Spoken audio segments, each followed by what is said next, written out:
cycling.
Hello and welcome everyone to the day 4 and final day of the Numeromancer writing marathon. I'm Shanon, writing on the pen name of S.C. Huston, the author of A Curse of Scales and Feathers and A Curse of Wings and Gems and the Clash of Goddesses series. And today's writing session is the code. It's a number of pattern and power 369. And I didn't write anything about Tesla. I do write up like my intro, so I know what I'm saying. I don't lose track of what I'm doing, but Tesla did think that the numbers 369 were like the keys to the universe, to understanding life. And so this stream will run for 369 minutes, which is 6 hours and 9 minutes. And we'll be using 1 hour long sprints and then checking in with everybody during the chat. And yeah, so as usual, I do have focus issues. So when we're sprinting, I will be in my work. I rarely pay attention to anything else. So I won't be in the chat, but we'll come back during the breaks and have a chance to catch up with everyone, talk about what we're doing, celebrating successes. And today I am editing in my 3rd book. So I do have a co-host with me today, Adeshale. So please introduce yourself. Let us know about you for anybody who may not know. Hello there. I'm Detakumbo Adeshale, writing under pen name Adeshale or Adeshale Writes. I write urban fantasy and fantasy, but all of my stuff has a bit of a dark, gritty flavor to it with lots of hope and redemption mixed in. So that's what I do, and I'm working my my current draft of work in progress. It's supposed to be a short story, about 5,000 words. We're now almost at 40,000 words, so this little romantasy will be taking off here pretty soon. Yes, someone said that once you hit 40,000, you're in novel territory. I always thought like 40 to 50,000 was still kind of novella, that you didn't hit novel until 50,000. Yeah, I've heard different things. I think it depends on what association you're talking to. I usually look at about 50,000 as like the very entry to a novel, but it's all over the place. And then some people say it's based on genre as well. So I'm writing strictly epic fantasy, then 120,000 words might be the minimum to be a book, right? So yeah, I think what you're saying there about the genre, that is a big thing, because I write fantasy romance, and I write epic fantasy romance. So yeah, so 40,000, because I have as part of my Kickstarter, I offered a new novella, and I think it's 41,000 words, and I'm calling it a novella, not a novel. So how many words, if you're willing to share, is your new book? Because I saw it and I was like, this is a doorstopper here. So yeah, make sure you have a backpack when carrying this one. Yeah. So, oh gosh, I almost hit myself with it. This is 196. But I mean, I also have, maybe this is the Kickstarter edition, because I put, what did I put at the end? Did I put something at the end? I didn't in this one. Okay. So yeah, that one's just 196 words, 196 words. 196,000 words. That's so, and then here is the one without, because I have one that looks almost, this is my first book, but this also has a novella in it. So it looks pretty similar as far as thickness, but I just got this one in, and this one has the painted edges. It's the color edges. So this is 141, almost 142. Nice. So, nice. And I'm working on my 3rd book, which is right now at 75,000 words. And I feel like I just started Act 2. So I think it's also going to be like 200,000 words. So I don't know about you, but I remember writing papers in school, and I don't know if I would have ever imagined writing so many words, period. It's kind of crazy when I look at it. I was telling my newsletter the other day, it's like, yeah, I have about 40,000 words. That equals about 100 regular pages at 13-point font. I was like, good gracious day. I remember a 10-page paper was too much. Yes. I had similar experiences while I was in school. I was like, this is a lot. And like, in the first book I wrote was only 16 pages long. So I couldn't imagine writing anything much longer. Right. So I see Joanne asked if she could have a link. So I'm trying to find her in Instagram, Joanne JK. She wants to join us here on stage. Oh, yay. Yes. All right, Joanne, I'm about to send it to you through Instagram.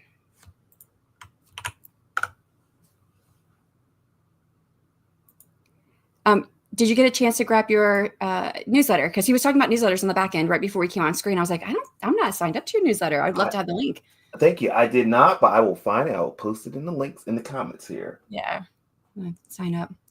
I always like to know what people are doing. And I know you don't write romance, but you say you kind of work on the darker, grittier stuff. I haven't had a chance to read any of your stuff yet. I would love to, because I cannot seem to get away from writing dark. Like, I don't think I'm like super dark, but I tried my novella that I did for my Kickstarter was supposed to be like a kind of cozy feeling, like small town romance. Yeah. Except for she has a controlling ex-boyfriend and he was used as a weapon in war and killed over 1,000 Fae in a few minutes. So I was like, yeah, this is darker than I thought it was going to be. Like, I cannot make things not dark. Well, I understand. The other day there was a flash fiction that you led, and I ended up writing a story between a healer and a torturer. So yeah, that was not the intention at all. And it was the torturer was questioning the healer. The healer, yes, and for reasons, for many reasons, many reasons. So I understand, but yes, actually, my first. So I did write a romance book. It's called Stolen Hearts, and that actually is not dark per se.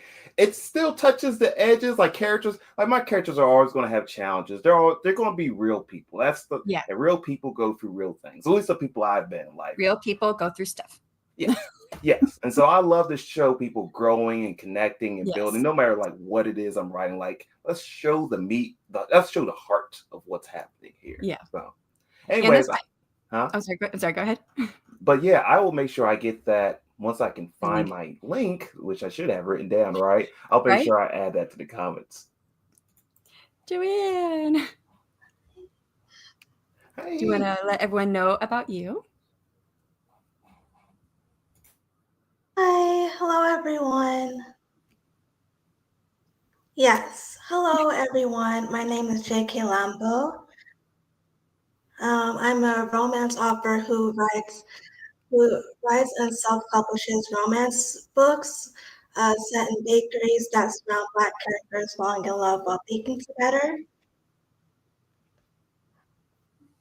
This is my first book, and I'm currently working on a second book, which will be a pastry chef rivals to lovers book that will be out later this year.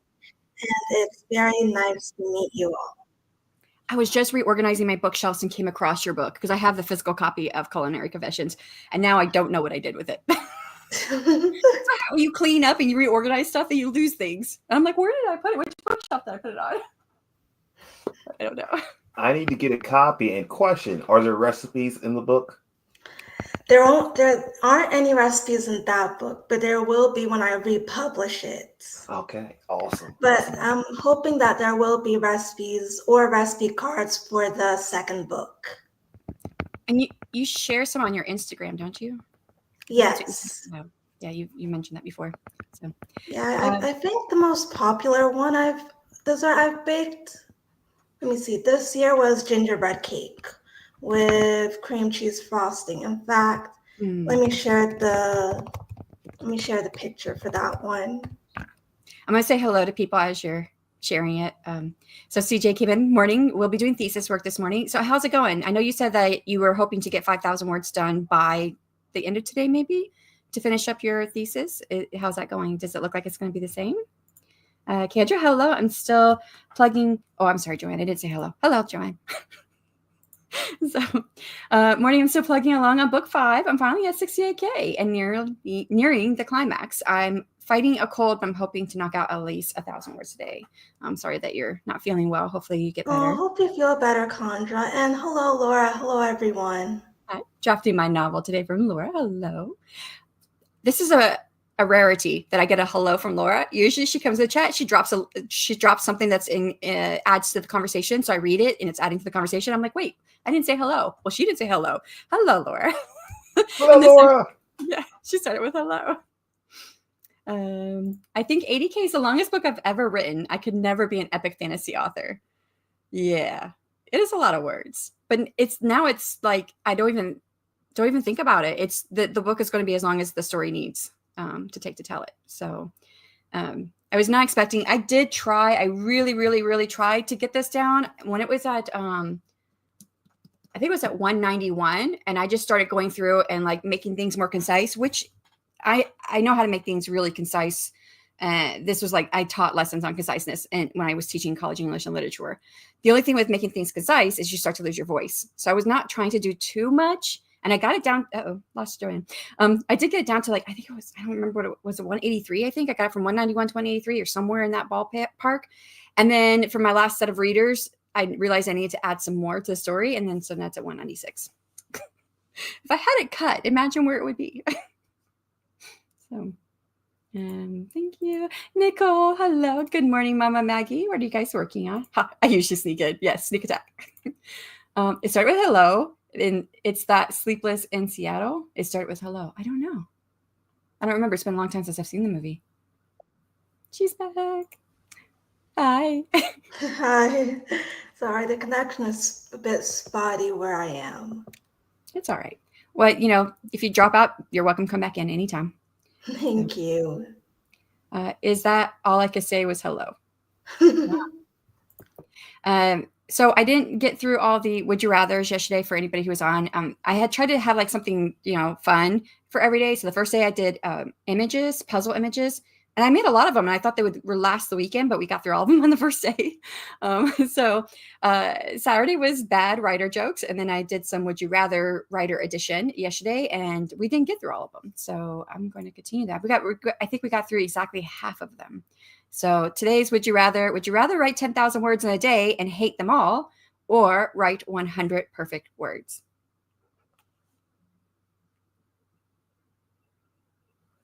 That's a good one. Are we answering these when we come back from the sprint? This one now. I'll do the other one as a ticker. Okay. So it scrolls along the bottom. This is also a fun question. That's really good, because 100 perfect words, something like Chef's Kiss too. Like that's hard to not take. I mean, I think that 10,000 words. I hate them. Joanne, I know. I think we always talk behind each other, so it's okay. Go ahead. Yeah, I think I'd rather write 10,000 words in a day and hate it all, because then I can revise it. Yeah. But it's a hard decision. Yeah. I could write the 10,000 words and hate them and then wait and then come back and revise them. And maybe I won't hate them on another day, because I've done that before. I've hated what I've written. Then I come back and read it. I'm like, oh, wow, that wasn't actually as bad as I thought it was. So, but I also like the idea of 100 perfect words, because I like drafting. I really don't like the editing and revision process. I know that's where the magic happens, but I don't really prefer that process. And so if I didn't have to do it, I don't know. So I'm kind of torn which one I would take here. So recently I had a section where I wrote a part, and it was probably somewhere in that a couple 100 words. And it was just so great. And I loved it so much. So, but 10,000 words. That's like cake. Right. Yeah. I'm going to have to take the 10,000 words. I'm going to have to take the 10,000 words. I don't think I can choose, but gosh, I guess if I had to, I'd probably go 10,000 words, but I'm also being biased by the fact that I am not meeting the word count this year that I was hoping to meet. So 10,000 would be a lot nicer than 100. I feel that. Well, for my 5,000 word story, I could use another 10,000 words. Mama says the longest book I wrote was 270K. And then I divided it into 5 books and rewrote them into novels of about 70K. probably smart. I feel like that's what I'm going to do with my sequel series, because the first 3 books in the series that I'm writing, they're all non-linear. They happen at the same time. They actually cross into each other's stories, so they can be read in any order. But the 4th brother, his book is going to kick off the rest of a linear series. So it's going to be, you have to read those in order. And I'm pretty certain the way I'm going to do that is I'm just going to write the story out and then figure out where I'm going to, break it up into the different books. And I think it's going to be roughly 4 or 5 books, and I won't publish any of it until it's done. So I can see myself doing this. It might be like 5 or 6 or 800,000 words before I have to break it up. But Joanne, come back. There she is. 100 perfect Laura picks. 369 minutes. Nice. Yes. And those are the numbers that Tesla thought were the keys to the universe. And I don't think that's the exact phrase he used, but that's how I always remember it. He thought 3, 6, and 9 were the numbers everyone needed to know for us to understand how everything works. It's Richard. Yes. Hi, Richard. 10K and revised, says Kendra. Better, Laura, from Richard. Answer number 1, 10K because they are a problem for future editor me and not for hummingbird writer me. I do not like 10K days at all. Well, I don't think it was 10K in a day, was it? Would you rather? Oh, yeah, it is. Never mind. You're right. That's my bad memory. I wrote the thing. I don't even remember what I wrote. I realize that isn't actually an answer. Well, if you do not like it, I'm assuming you're choosing the other one, maybe? I would expire if I wrote 10K in a day. I do verbal drafting. So when I have long days, I can verbal. Now my biggest day, and I don't remember the exact number, and I do not have that writing separated out. And I do know it was in June. It was of 2022. I think it was the weekend before Father's Day weekend, and I wrote 18,000 something words that in one day. And a lot of it was verbal dictation. It did kind of burn me out for like the next few weeks. But since then, this year, I've done a couple of long marathon days, and I wrote just over 16,000. My last 12-hour day I did a few weeks ago. And then this Saturday, I did 13,000. So, and I don't feel as worn out. So I think that's probably a good point. Not to get to 18,000, I guess 13 to 16, maybe around 15,000. And I don't feel burnt out. Or it could just be, I don't feel burnt out because I've barely written this year in my estimation. So I know I've written a lot of words, but I don't feel like I've gotten very far. I know someone who writes 500 perfect words a week on average. It's amazing, but she gets so stressed for every single sentence. Yeah. I feel like I had this conversation with you, Mom Maggie. Or I dreamt it because I feel like I know this information. Don't let perfect be the enemy of good. Exactly, Richard. I agree with you. Yeah. I am waiting on her gothic romance. That's the person for the 500 words a week. Right, you have to wait a while. But I mean, 500, well, a week, right? A week, yeah. So a week is a while. 52. What's 500 times 52? 500 times 52. So in 1 year, that's 26,000 words. Yeah, that's not even a novel range. So she's probably been writing it for a while. Apologies, my connection is spotty where I'm at. No worries. And then here's a link to where I posted the gingerbread cake I made last Christmas. I remember you talking about that because I'm like, I like cake, but I don't really like gingerbread. So I was like, I don't know if I like it. I'm deciding on what to bake next. I'm thinking I'll put a poll on my one. Joanne, I think you're cutting out. At least for me, it's cutting out a bit. Oh, Mama Maggie. So I put it in the sun. So it's really relaxing. I have not done a Milwordy yet. I do want to take on this challenge one time. Do you guys know what that is? Writing 1 million words in a year. Oh, no, what's Milwordy? Is that Pulp Speed 1? Is that what that is? What is that? Yeah. It's writing a lot. I mean, I did 768,000 words last year, and I did it while I ran a conference. So oh, wow. If there's a year in the future where I don't have to run a conference, I think I could hit this one year, maybe. Cake looks so good. I'm going to kind of speed through these so we can go ahead and get going into our first sprint here. There is some photography desserts and writing updates for the Pastry Chef Rivals book on her Ko-fi. Is tone for relaxing fear and anxiety. So 396 hertz. I actually have heard of that too. Yeah. I have talked about Rose's writing practice before. She's been working on it for 8 years. It's probably where I remember. I'm sure I didn't dream it, but I like to have the fantasy element there. That's cool. Just got back from Pagosa Springs. Cake looks delicious. I've not done a Milwordy either, but I have done you. several. And Mama Maggie, you went to the hot springs and you didn't take me with you. Shame. And Eva came in and said hello. Morning, Ava. How are you doing? And what are you working on? All right, we're going to go ahead and get set up for our first sprint because we're 20 minutes in and I've got to get some words done. And I'll put up the ticker for the next Would You Rather, number 2 for the day, which we can answer when we come back. Find the right tab. All right, get started. 60 minutes on the clock in 3, 2, Productivity, everyone. Good luck.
And that is time. How did you guys do?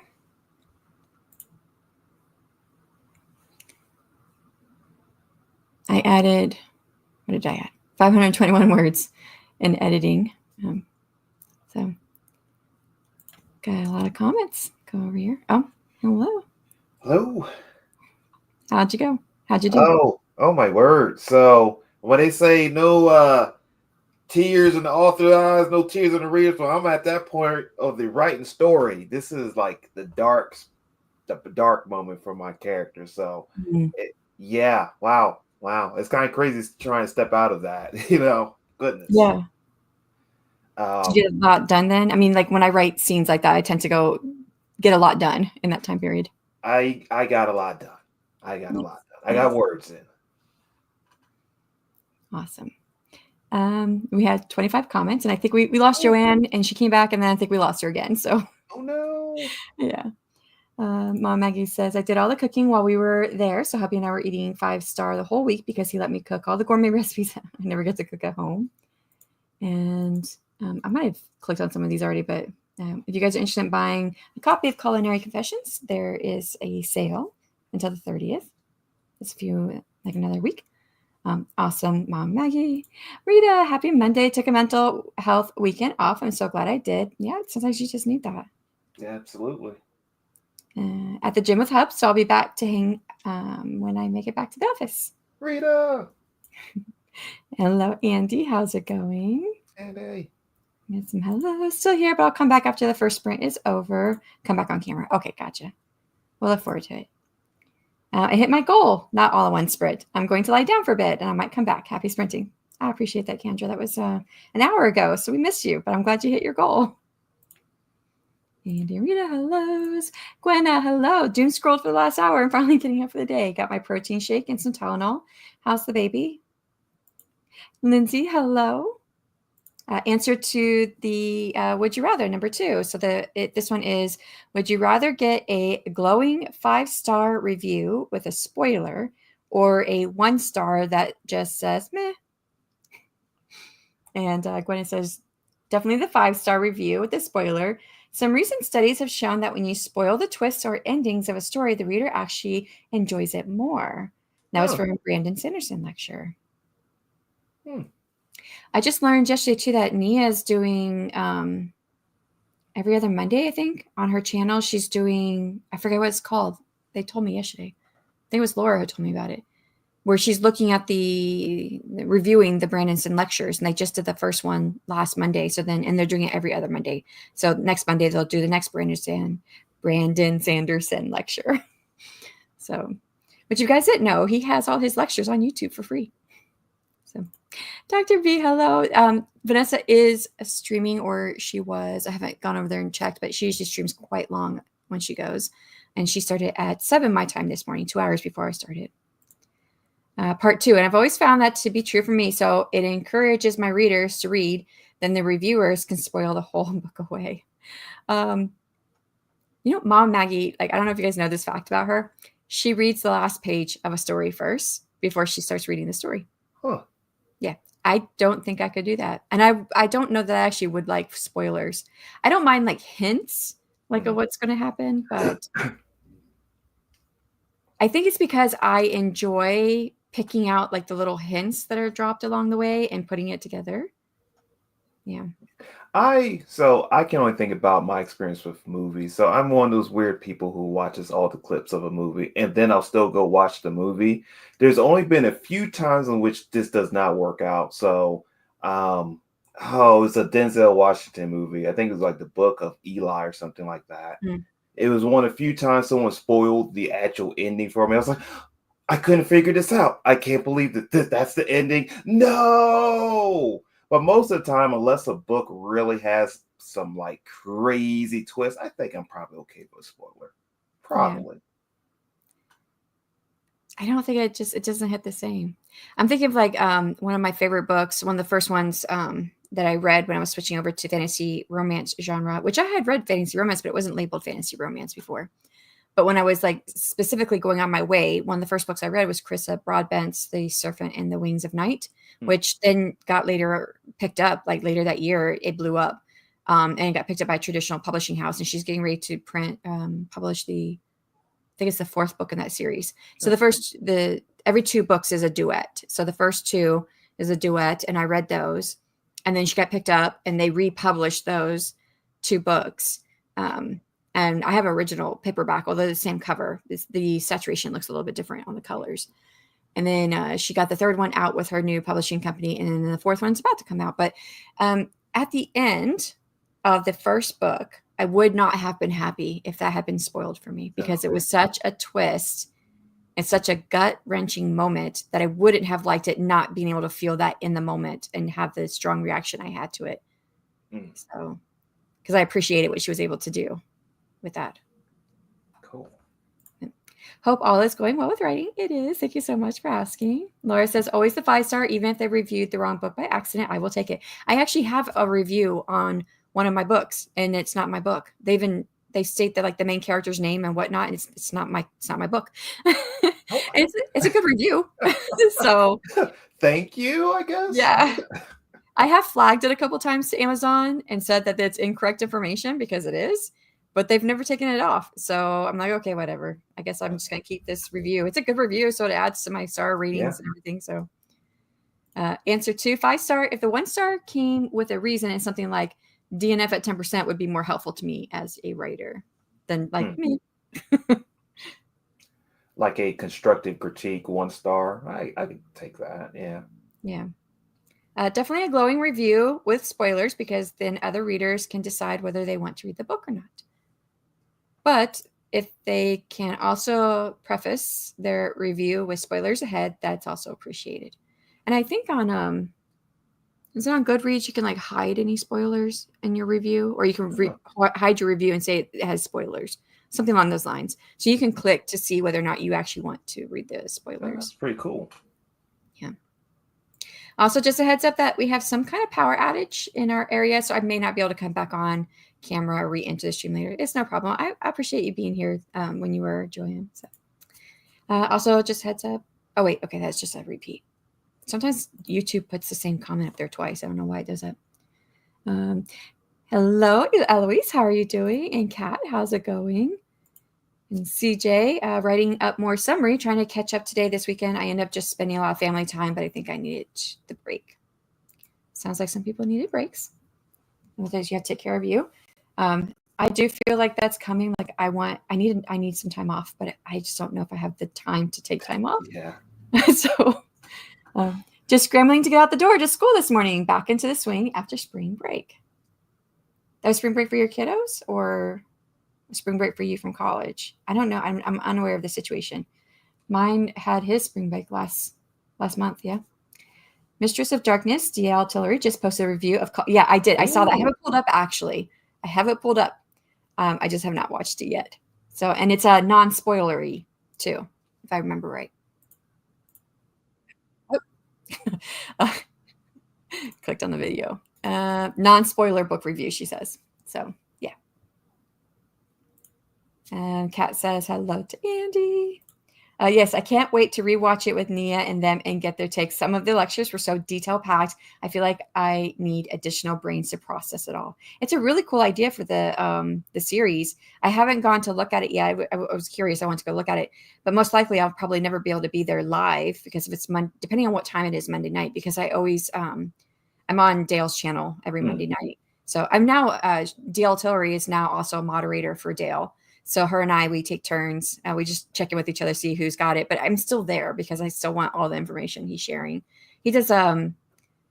He always starts with like some type of topic first, and he's recording that, so he's not interacting with us. But I think he's about to change over to interviews with different people.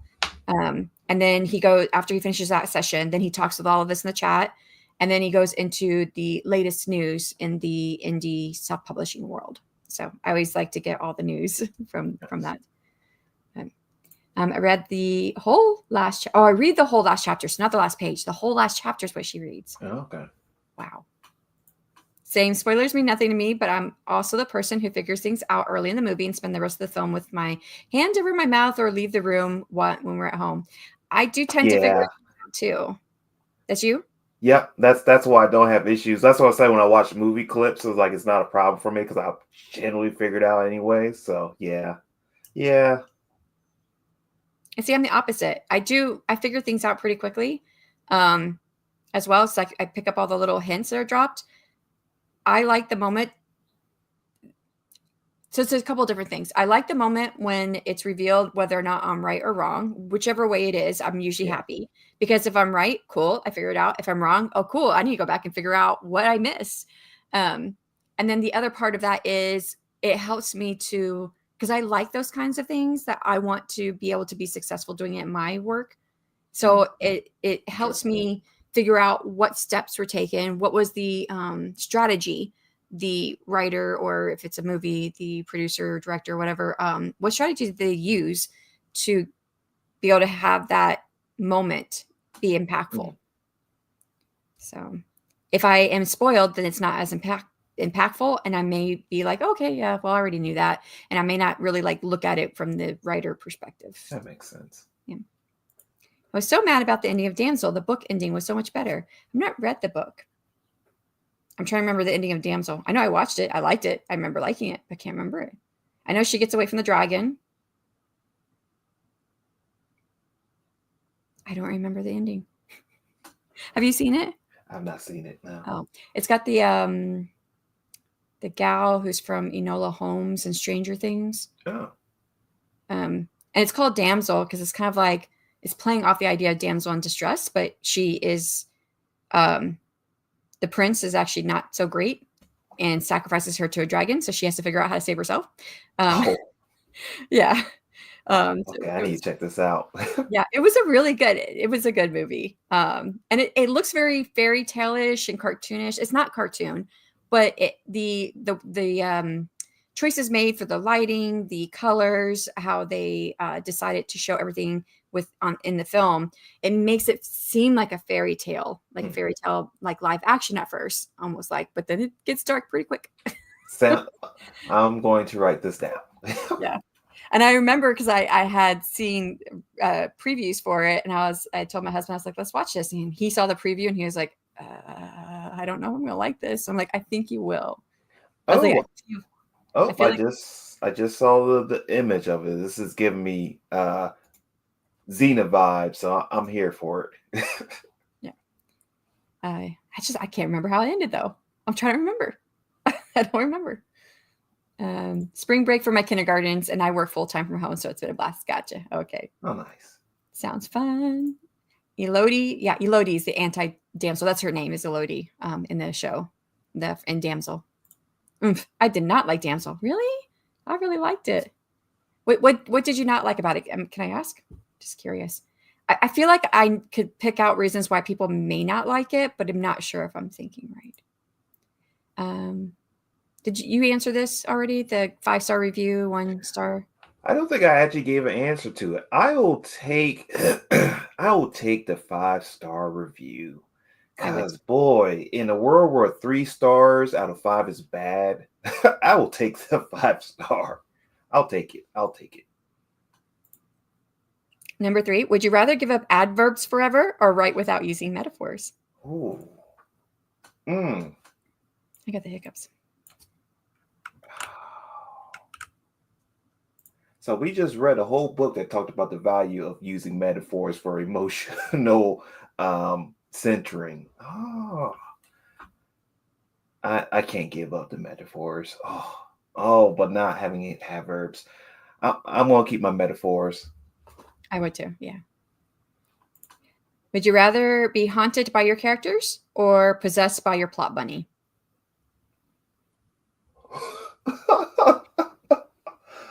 um, I would rather plot bunch something to me that just sounds very scary. So I'm gonna go with my characters here. I know them. I know what kind of crazy stuff they might get up to. Usually, well, somewhat. I'm usually trying to wrangle them on the page, but I got an idea of where they're going overall. So I'm gonna hang out with my characters. I'm already like possessed by plot bunnies, so I don't have to choose here. I always have so many ideas that I feel like I can't make them straight sometimes. Make them stop. Let's see. The book is better, but to watch the movie, just put yourself in the mindset that the scriptwriter did not read the book. Oh, they did not. Oh. What did they write it in? Lurking in chat. 3 You'll have stars. to watch the show first and then read the book. Yeah, I didn't know there was a book, to be honest. So 3 stars should not be considered bad, but thanks to book talk, the scale is skewed. Right? You know, I part of this I think also has to do with like promotion, because there's some promotion companies that do promotions for books that you have to have a certain star rating in order to use their service. And if you've got a bunch of 3 stars, you're not going to hit that star rating, because most of them are 4 stars or 4.5 stars. It has to be your average or something like that. That's crazy. And so if you've got a bunch of 3 stars, then you're not going to be able to use that book promotion company. Now, not all of them are like that. So you could make the argument that, well, just won't use them then, Right. But still, So that scales so high, that like 4 to 5. I mean, that's such 4.5 to 5. That's such a high scale rating. it is. Yeah. And I suppose if you're on the reader side and you're using a company like that to find books to read, then that possibly means you're getting high quality books. Right. And that's why they have that. That's the only thing I could think of. Answer 3, you can have my adverbs when you pry them from my cold teddy. I don't think I use metaphors all that often. I don't either, actually. I use similes a lot more. I kill too many characters. The plot bunny is the merciful choice. My characters yell at me, and my muse, plot bunny, runs amok when she escapes her cage. So it's both. Plot bunnies, yeah. I'm not going to say that part.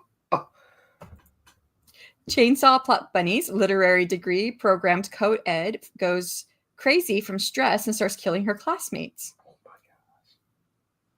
I mean, it sounds a little like Carrie. Writing prompt. Yes, good writing prompt.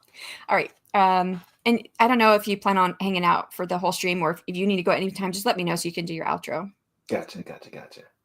Hacking them apart the way they hacked her book thesis apart. Sounds like you got a story going here, Mama Maggie. I'll read it. Yeah. I'll get the Would You Rather number 5 up here as a ticker in just a moment, but we'll go ahead and get the next one started. For anyone who has to leave out, thank you so much for coming. And for everyone else, 60 minutes on the clock in 3, 2, 1, good luck.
And that is time. How did you do? And I got 3:44 that time in editing. Actually it's probably more of a revision than editing. Like kind of adding quite a bit to this chapter I wrote already. So how did you do? I did okay. We got 233 words in, which is words for me. All words count. Yes. All words count. So got some words in, and now the character is starting to fight out their darkest moment. So I'm super stoked. Very excited. Very excited. So heading toward the climax then of the book or the story. We're going that way. We're going that way. Yes. I always like writing the climax. I like the Dark Night of the Soul if I know what I'm doing. But it could be a little intimidating if I'm going to just like, okay, am I going to be able to get this right? Am I going to be able to get the right emotion across? Yep. Absolutely. Well, it's funny. So I think I have somewhat taken a lesson from the emotional craft of fiction. So how you was talking about like using a metaphor, analogy. Now it's not as perfect because I wasn't looking at the book, but I've kind of started to implement some of that. So definitely have like a moment of like alternative feelings the character could have, and then them justifying, and then we go from there. Yeah. Oh. So in case of anyone doesn't know, he's talking about The Emotional Craft of Fiction by Donald Moss, which we had just read and discussed as a podcast episode. That's coming out May 15th. So a few more weeks. Yay. 22 comments. So Ooh, yeah, this is like more than I'm used to seeing. So chat is live. That's cool. I know I marked it. There it is. Okay. Hacking apart the way they hack her book thesis part. I think this was talking about the plot bunnies. Yeah, the plot bunnies. Yeah. Joanne said hello to Eloise, heading out to town. I hate doctor's appointments. Yeah. Happy writing to everyone. Thank you so much, Mom Maggie. I hope that you have a safe travel. Answer 5, I can deal with italics better than Shakespeare. Oh, yeah. Yeah, I was just reading the prompt. Yes. Give me italics. I don't remember what is it? I don't remember it. I think it's like iambic pentameter. Yeah. I was like, because I think the next one says the word Shakespeare in it. So I'm like, where did she get Shakespeare from? But Shakespeare did write mostly in iambic pentameter. Would you rather your keyboard type in iambic pentameter or only write in italics? Give me italics any day. Really? Oh yeah, I actually like looking at italics. So yeah, I would take that. I could only imagine trying to write like Shakespeare all day long. Goodness gracious. Yeah, but it says your keyboard, right?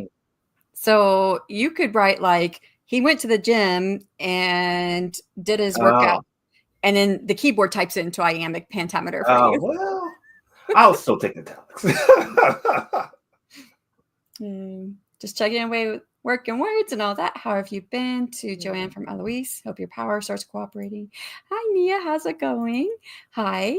I did see that you supported the Kickstarter, which I plan to get in there hopefully today to send you a note because I know I think I have to go back and read it. But Kickstarter makes me wait like so long for the payment to go through, and I'll get with you. I'll send you a message to let you know because I think I'm not supposed to fulfill it until the payment is taken by Kickstarter, I think is what they're saying. Kickstarter just enabled late pledges, which is kind of a whole new thing. And so I want to make sure that I'm doing, following the rules that they're setting out for us. So how's your days going so far, says Eloise to them. And hi, and doing pretty okay. I fixed the last things in the timeline of my world. So now I can enter the details of the timeline of my first work in progress draft. Timeline can be interesting. I don't remember what you write. Can you remind me? I don't know if you're still here, but what is it? Yeah, Mom Maggie, right? So between Friday and Saturday, she was trying to figure out her timeline with going back in time because she has a whole series that's on time travel. And now it's going back in time, and she's got 2 different sets of people going back in time. And yeah, I was just talking about that with my husband too, because what did he say? Something about time in my world, like a magic where you can go back in time or whatever. And I was like, I don't know if I want to include that. I've thought about it. I think it's kind of an interesting idea. But like, first of all, there's like the first thing you have to figure out is, are you going to be the grandfather paradox or are you going to be the multiverse? So the grandfather paradox is if you go back in time, you kill your grandfather, then you just disappear and you're gone. Or you can go back in time and kill your grandfather, but when you go back to your future, it's a new future because it's multiverse. Mm. So that's like the first thing you have to figure out is which one are you going to support? And there's like just all these like, I don't think it's like set in stone that you have to have these rules, but readers expect these certain things. They want to know these things about when it comes to travel, tech travel. Yeah, it's like Brandon Sanderson's law of magic. Like we need to be able to understand it, have costs, etc. Right, for a hard magic system. What do you do for your magic? Do you have a hard magic system or It's a little system, in between. It's a little in between. It just depends on which story I'm writing. Do you know, I am such a discovery / intuitive writer that I don't think I could do a hard magic system because I would make up something and be like, oh wait, that didn't work. I gotta go take that back out. Yeah, well, so I as well am an intuitive writer. So I start off somewhere, whatever the story is, and then I just try to keep building from there. I'm like, does this sound like something that would have fit with the last thing we did? Is this an expansion or a reduction? And then I try to just keep it within that. Yeah. If that makes sense. Yeah, no, it does. And I think I'm like you, I'm somewhere in between. Like there's definitely some rules, but I think there's like lots of room for other stuff to happen. Yeah. So rule of cool. Yeah. If it's cool, I do it. I think the main rules I have in place are especially when it comes like to the Fae. I haven't quite figured out how I want to be for like all different creatures that have magic. But for the Fae, they only know the spells that use their element that their ancestors knew. So it's hard to create new spells. Very few people are able to do that. So if all your ancestors could do was move water, then that's all you can do. You can't make ice cubes or whatever. So unless you really, really study it, but then you really have to understand it to be able to create new spells. And of course, if you create new spells, then it's on your, it's like put on the DNA. I forget what they call this, but the idea that like a lot of us today, we have fears of the dark or we have fears of snakes. And it's because our ancestors knew to fear those things. So it was something that was like written into our DNA code from experience. So that's where I'm kind of getting it from. It's like, yeah. So it's kind of hard to change it and come up with something different. But it is a little more in depth because like for one of my characters, the one that killed like 1,000 Fae in a few minutes, his ancestors are really loud in his head when he accesses his magic through his DNA. His ancestors, they talk to him, and that does happen for some of the Fae. And they're like, "Yeah, you're a weapon of war. Get in there, go kill them." Like he has this like going on in his head. Oh and gosh. So, yeah. Talk about mental strain. Yes. Boy.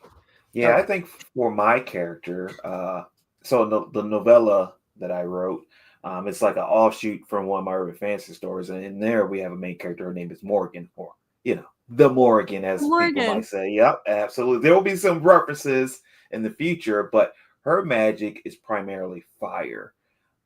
But so in my world, I try to, when I can, think of good costs. So in that world, for her to use her fire magic, it actually burns her. So she actually has to use other tech to keep it. So the more complex the spell, so she essentially has almost like a resistance, but she's not completely resistant to her fire. So when you say it burns her, is it like the first thing I imagine was like it's burning her fingers because is it like that? Different degrees? So like a crazy basic level fire spell might be like dipping her hands in fairly hot water. Something very complex that's casted at a very quick speed, because she could do essentially short casts. She has to kind of chant her spells out, but she shortens the chant and uses a more powerful one. It might be like grabbing an iron skillet that's burning hot. So her magic, she has to be very conscious of like what volume of magic she's using, what spell level, because there's different like spell level 1, spell level 2, spell level 3. So the higher up she goes, the more it costs on her body. Now, since this is urban fantasy, we also have magic tech, as Sarah Nofke said. So their team has created different things to help her insulate herself from that. So like she always has a jacket on, which you would think is very strange for a fire mage, but she has internal cooling systems built into her jacket to help reduce the heat that her body draws out. So Yeah, I like to give some kind of cost. Like, yeah, we can Well, use magic, but something's going to cost you. I mean, that's a big thing that Sanderson talks about, is that everything should cost. Nothing should be. And that, I think I struggle with that for my Fae. Like, I cannot figure out what the cost is. And I've kind of thrown little things here and there, and I don't think I've really supported one thing or the other. Yeah. And I'm like, I really should sit down and try and figure this out. Like, there are Fae who are not full Fae. So a full Fae is one who has their ancestors are all the same, or basically within their most recent lineage is the same element. But if they mix with another Fae, if it's in their season, so there's 2 elements per season. If it's in their season, then they can make a mixed Fae. The mixed Fae then has both elements, but it's lesser to a lesser degree. Like, they can't access them. And I did make a cost for them, where the Fae can typically use their element at any point. I really need to come up with some type of cost for them, but for the mixed Fae, for the mixed Fae, they have to pull directly on their own life source in order to use magic. And so the more magic they use, the more they're killing themselves. Oh, okay. Yeah, that's a cost. Yeah. So I really like that one, but that's for my mixed Fae. So it's not my true Fae. So I'm like, I don't know what to do for the true Fae. And then they get tired after using a lot of spells. I don't know. I haven't figured it out. And I think that's a cliche one, that you use a lot of magic, you get tired, now you just got to rest. I feel like I need something more, but I haven't figured it out yet. I as well. I think for Morgan is one of the characters that I actually have something set, but for my other characters, still working on it. Still working on it. I think the only one who I kind of have another strong cause is she's not considered a nymph, but she's like a water fairy or something like that. I forget the term of it right now. I have to search it, but she has to use water in the surrounding area. She mean it's water, but the cost will be if there's not enough water in the area, enough moisture, she'll start to draw it from her own body, which begins to be a problem. So, yeah, I like that though. Yeah. But because I made something similar like that for my mixed Fae, it's like I gotta have something different for my full Fae. I just don't know what that is. Yeah, we'll brainstorm. Yeah. Oh, I think I lost my spot here.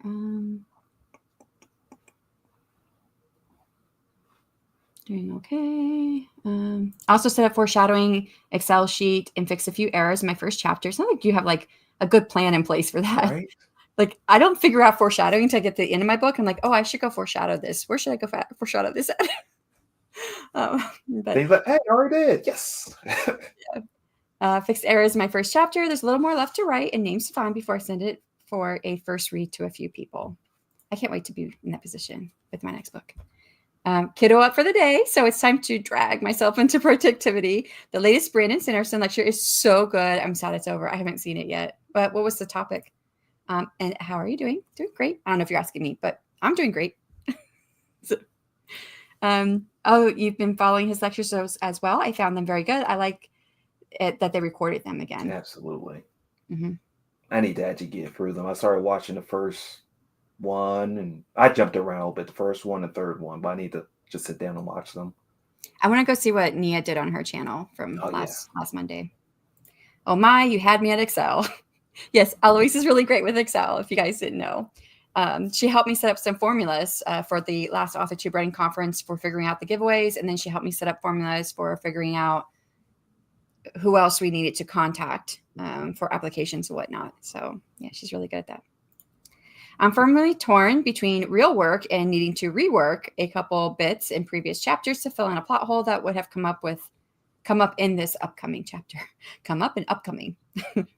That's a tongue twister. And so that was 11:30. So it's like 20 minutes ago. Did you figure out what you wanted to do? How old is kiddo? To Gwenna from Eloise. I've got almost a 6-year-old who was home for spring break last week, and I feel your pain with being productive in the parenting kind of way. I need so much foreshadowing for this series. I see no other way to include it all with all the details in an Excel sheet. So saying that she has to have it, I guess.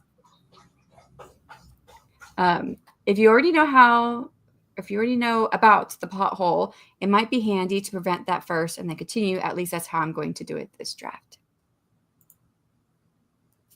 Exactly. That's precisely what I'm going to do. And it's a little one, just the fact that I'm going to have a bed in a place other than a bedroom and specified there wasn't a bed. Hello. Need to fix that. Probably. Huge fan of Excel. I approve. So totally understandable. Kickstarter is kickstarting. Are you talking about mine? I think you're talking about mine. You're not talking about one you have, right? If you've got one. Oh, I saw that you had a question in there. The e-signature. So it might be easier for me to explain it here than write it all in a explanation, and it can benefit other people as well. So one of the things that I offered as part of my Kickstarter was an e-signature for ebooks. So you know how authors sign their books? It's kind of cool to get a signed book. I had an author once a long time ago who did e-signatures, and so she signed the book, but it was electronic, but it was her signature, but it was just electronic. Cool. So all I did was I signed my name and I took a picture of it with my phone, and then I just imported that into. I use GIMP, but you could probably do this in Canva. But I imported it into GIMP and then saved it as a PDF file. And I also do all my title pages in GIMP, which you could probably also do in Canva or whatever program it is you use. And I do a PNG of the PDF file to put into Atticus. See, I told you this might become confusing trying to explain all of this. But the easy way is you could just take a picture of your signature, your real handwritten signature, and then import that somehow into your document that is your book. And I put that on the title page where like an author would sign on a title page for a book. That's pretty sweet. Yeah. I liked it when I was able to get that from an author a couple of years ago. So I was like, oh, if I ever get a chance to do that, I'm going to offer it. So, and she was asking, how do you do it? So that was the how. I'm sure there's probably a million other little ways you could, vary that, but that's essentially what it is. Doing okay. The electrician said the power would come back on at 2 p.m. Eastern. Oh, but we'll wait and see. That's like another hour. This is 12 my time, 12:01. Yep, like another hour. Hopefully it comes back. Fingers crossed. No, I'm using a combination of soft and hard magic system. I think that's what I'm doing too. It's kind of a combination. I honestly don't know if I'd ever really want to get hard, like a very, very hard magic system, because I mean, if you've seen some of Brandon Sanderson's, his are like so intricate. There's so many rules. I mean, I think I would feel penned in. Like I wouldn't be able to ever come up with anything new. I would have to be this and this only. So I think he plays a lot of D&D, I imagine. Probably. I've got a soft magic system, my current work in progress, the Greek gods and all that, just kind of going with it. Well, I think that the Greek gods magic system was kind of soft already. And then you've got the Morgan, but I mean, I don't think she had the power of fire. But if you're basing any of the Morgan off the Irish myths, Irish mythology is really soft. So, okay, got it. Yeah, it is really, really soft. Yeah, it sucks. Hopefully it should be back so I can come on screen again, as I miss it already. Oh, we miss you here too, Joanne. Maybe when it comes back, I'll join you on screen. Well, you can join us on screen if you want to, Eloise. But it's up to you. I think I put the links in one of the Discord groups you're in, but it's in a self-promo. I'm trying to remember. You might be in both Discord groups I'm part of. Are you part of any Discord groups, additionally? Are you on Discord at all? I am on Discord. Just send me the link. Yeah, I'll send you the links. I'm part of, one is the Yum group. It's a YouTube something mastermind group. So it was something that Andy and I started a couple of years ago, and I had kind of dropped out of it because it was getting more than what I had time to do.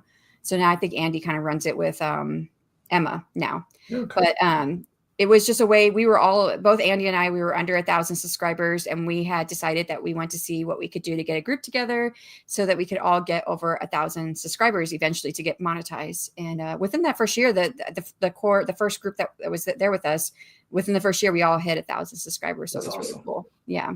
And then I'm part of a group that Bethany Voltaw put together, and she's an author tuber, but she's not really on AuthorTube much anymore. She does pop in every now and then, but it's a group that we talk about all things like books and promotions and writing and, all that stuff. So it's very useful with other author tubers. Worst part is that the sentence I wrote didn't save. Oh no. Well, was it just a single sentence? I hope it was just a sentence and not like a page or whatever. Or like those 5 perfect words or 10 perfect words. The 100 perfect words a day. That'd be fun, says Joanne to Eloise. Can April please calm down? My laptop has been freezing due to Zoom for the past few months since last year. Oh. I'd rather be haunted by my characters. At least that'd be less frustrating than plot bunnies. I don't think I like the idea of being haunted at all, to be honest. I do have the next one up there if y'all want to answer it while I go through the rest of these. Would you rather all your characters start using slang from the 2000s or talk like Shakespeare? Eloise says a cooling jacket with the magic. So cool. Love that. So that's for you. Thanks, Eloise. I'd also rather write in italics than iambic pentameter. Am I saying italics right? Yeah, I am? yeah. Okay, sounds like I'm saying it wrong, but you got it. Then again, both would be frustrating. Yes, I think both. I like italics, but I automatically think italics, oh, someone's thinking in their head, like character. So if everything was in italics, I'd be kind of confused. Also, if you guys are interested in supporting Kofi, there is to raise funds for the Pastry Chef Rivals book later. There is the link for that. Oh, did you get your link for your newsletter? Yes, I got it. Now the funny thing is YouTube is not letting me actually join chat from this, so I'll have to send you a private message with it. Oh, if you want to do a private message, I can put it in there. But the other things, you could go to the YouTube side too and put it in there if you wanted. Okay. But I don't know if you're able to. Some people can't have like a streaming service and YouTube open because it's too much on their processing. Okay. So if you want to just drop it in the private chat, I can put it into the chat if you want to go that way. Yeah. And I think I was looking for just a regular landing page, like join my my newsletter, but like all my stuff is linked to like something free for someone to download. So I was like, oh, that's why I just give away stuff. Okay. Yeah, you should have a landing page that's not giving anything away because some people don't want things. I learned that from some author a while ago. And so what I did is I do have a landing page for all of my magnets, but then I have one page that has all my magnets listed. And then at the bottom, don't want any of these, go ahead but you still want to join? Here you can. And I've had people just join without getting any of the Really? magnets. Oh, wow. Yeah. Okay. Well, I will make sure I get one of those. Yeah. Who do you go through? Like your platform? I go between what's it? Mailer Light? Light, yep. And then but I usually work through Story Origin. Oh, okay. So I have those two things working together. Gotcha. You got it. Yeah. It's a great way to do it. Eloise has got a suggestion for me. What if there's a stone gem resource that can use to restore their mana, but that is a limited resource? I really love this idea.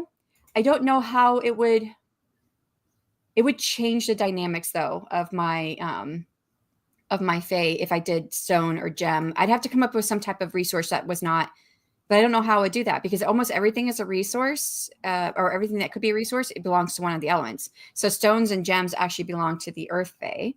And so if they had the only thing that could restore mana, then they would be a very powerful culture, and they're not. The ones that are powerful are the ones that belong to seasons that are dominated by one gender. So like the summer is dominated by two elements, which are two gods, and winter is two elements as two goddesses. And since it's a double gender, those are the strongest seasons, which also made sense to me too, because, spring and fall are kind of mild compared to spring or summer and winter if you live in places that get seasons. So, but I love this idea. I have to come up with something I think that's a good idea. Something that would restore mana, but that would. Oh, I think I have an idea. I'm not going to say it because I'm not sure if I know what I'm thinking, but I think I have a series, like a series of my heart, a book that I've written the first book in the series like multiple times since, and it was the first book I wrote when I was 9 years old. But it works off of elements. It's 5 elements, so not 8 like I have in this. And then one of my elements is not something that's in the 8 that I have. But there is the idea of the chaos lore in which all magic is going to go away.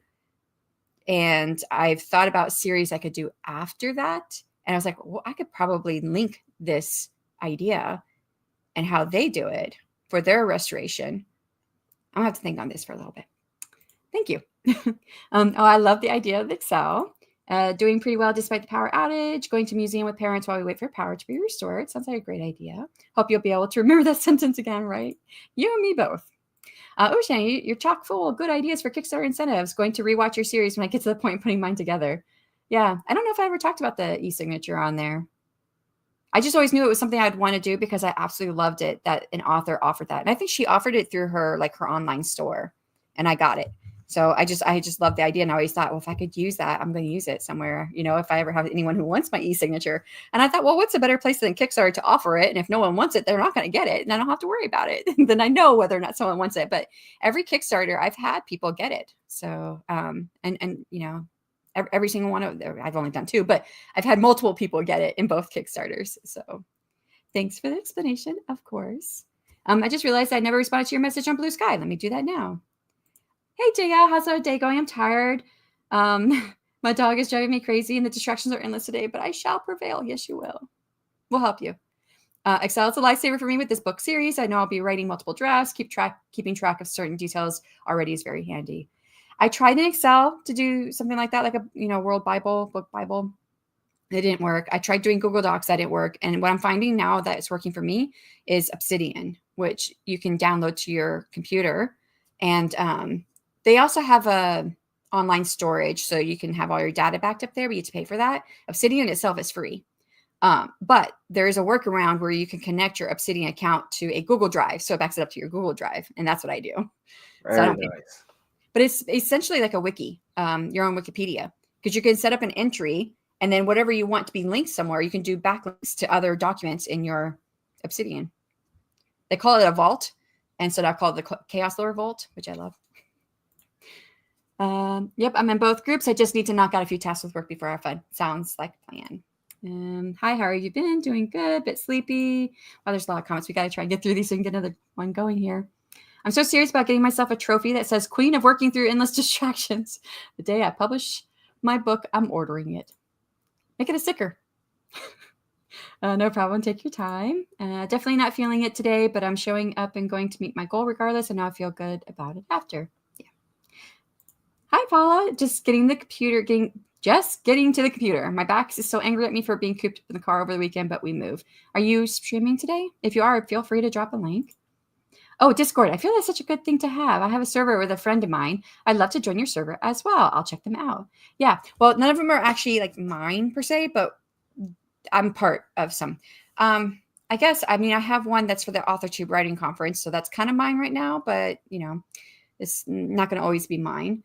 And I've got one for my street team. So that's probably the only one that's really mine. And now I have one for my Faded Adventure Story Mail, which was something I offered during my Kickstarter, but it was only during my Kickstarter because it's cohorts. People will join and they're getting a story through mail, but there's an interactive portion online to different sites that they can go to and, puzzles and stuff they figure out because it is kind of a epic fantasy romance mystery. and then there's the Discord where they can go and interact because you get to choose one of 4 characters to follow through the story, and everybody's going to get different clues for the mystery depending on which character you choose. But on the Discord, you can talk with other people and share your clues with each other. So that's just started. Shakespeare might as well make it dramatic. I think that's the answer for the 2000 slangs or the Shakespeare. I think I'd only go to the slang because people don't understand. Like the younger generations, they do not understand Shakespeare. They read it and they don't know what he's saying. So if I want my words to be known and last, slang. I'm going to have to go with the slang because I think they'll understand that more than they'll understand the Shakespeare. Plus listening to Aries God of War call all things the bump diggity would be hilarious. Wow. Hello. So that's there. Awesome giveaway story origin. First was general fantasy story. The second is urban fantasy novella spinoff from my main story. Oh, I have all my world building in such detail in Scrivener. I have Excel for certain. So you have it in a couple of different places. So great. Thank you so much for sharing the link so we can go sign up for a Deschale's newsletter, depending on which one you want, or if you want both of them. So do you have different email sequences for them? Or is it the same email sequence? I will have different email sequences. For right now, I just have one email sequence. Is it just like the welcome letter? Like, hey, thank you for joining. Here's your free. Yeah. Alrighty. I think I've gotten to the end. And did you make a decision with a choice on this one? We're going to 2000 slang. No question there. I'll feel much more at home. I'll feel like I'll know what I'm saying, what other people might say in response. We use that slang, so I'm good with it. All right, nice. Yeah, it's the just having people know what you're saying when you're writing. So this one is kind of a different one. I'm going to do this as a ticker, so this will be going on the bottom. Would you fight a typo gremlin with a red pen or a pacing demon with a stopwatch?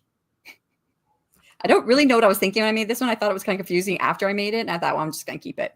So anyone who has to leave out, thank you so much for coming. And for everyone else, we'll do another hour on the clock. In 3, 2, 1, and good luck.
And that is time. How did you do?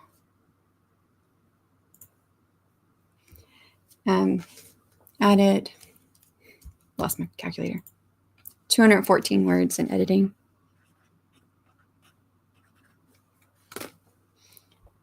And see where we left off. Oh, hey, how'd you do? Did well. I think I got 658. Nice. Yeah. The characters coming around from the moment Dark of Soul. darkness. Yes. Yeah, cool. I had finished editing a chapter and I thought, oh, I'm gonna go back in and add something. So it took a lot of time, just me rereading through stuff, and Yeah. I forgot what I wanted to do. But I really love this book that I'm writing right now. That's awesome. Like, Yeah. that is so awesome. I was like so depressed writing my other book. I lost a critique partner and friend over it. Oh.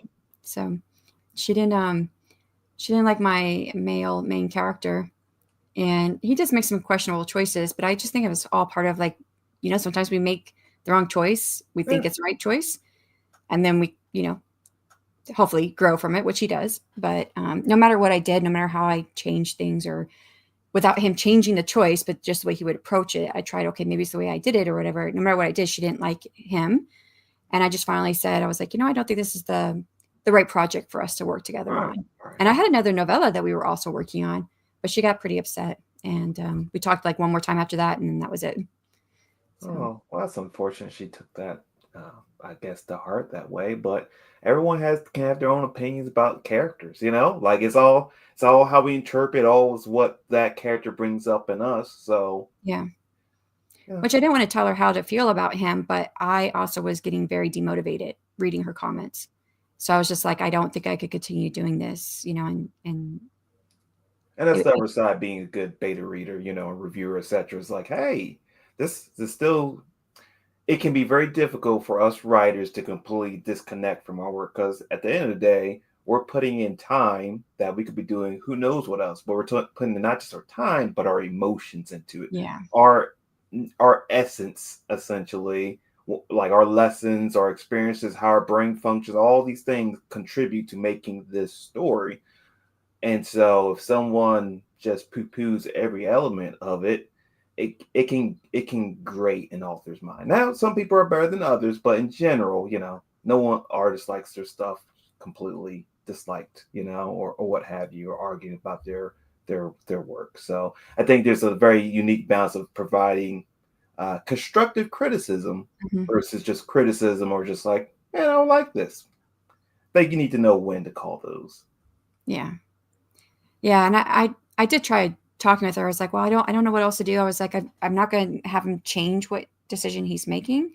I was like, so maybe if you can just, hang in there and, for his character arc to come back positive again. But it just, yeah. When she was just making snide comments all over the drafts, like, I can't stand this guy. He shouldn't get his happy ending. And, like leaving comments like that. I was like, okay, I just think I'm done. But some people like Spike, some people like Angel and Buffy, they had their different camps. That's how you gotta look at it. We all will have characters we either like or don't like, based on, in part, who we are. Yeah.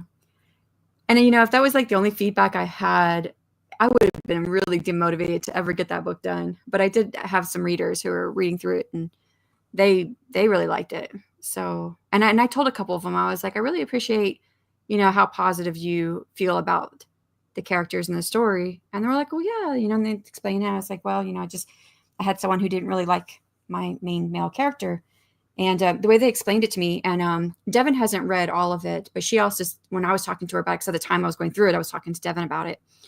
And she said, what it really comes down to is, like, especially when it's like the fantasy romance with the romance part, that male characters are often like, they don't change. They don't have like a character arc change, just kind of a flat character arc, versus where like both my characters have to change and become better people in order to make a better relationship happen between them. Nice. I like it. Yeah. And she said it's different. And she said she was just having that conversation with someone else in another Discord about how all the male characters are like the same in the stories and stuff, and they don't And the change. romantic stories. Yeah. And like people would want them to be real people too, that they also can make mistakes and grow from it.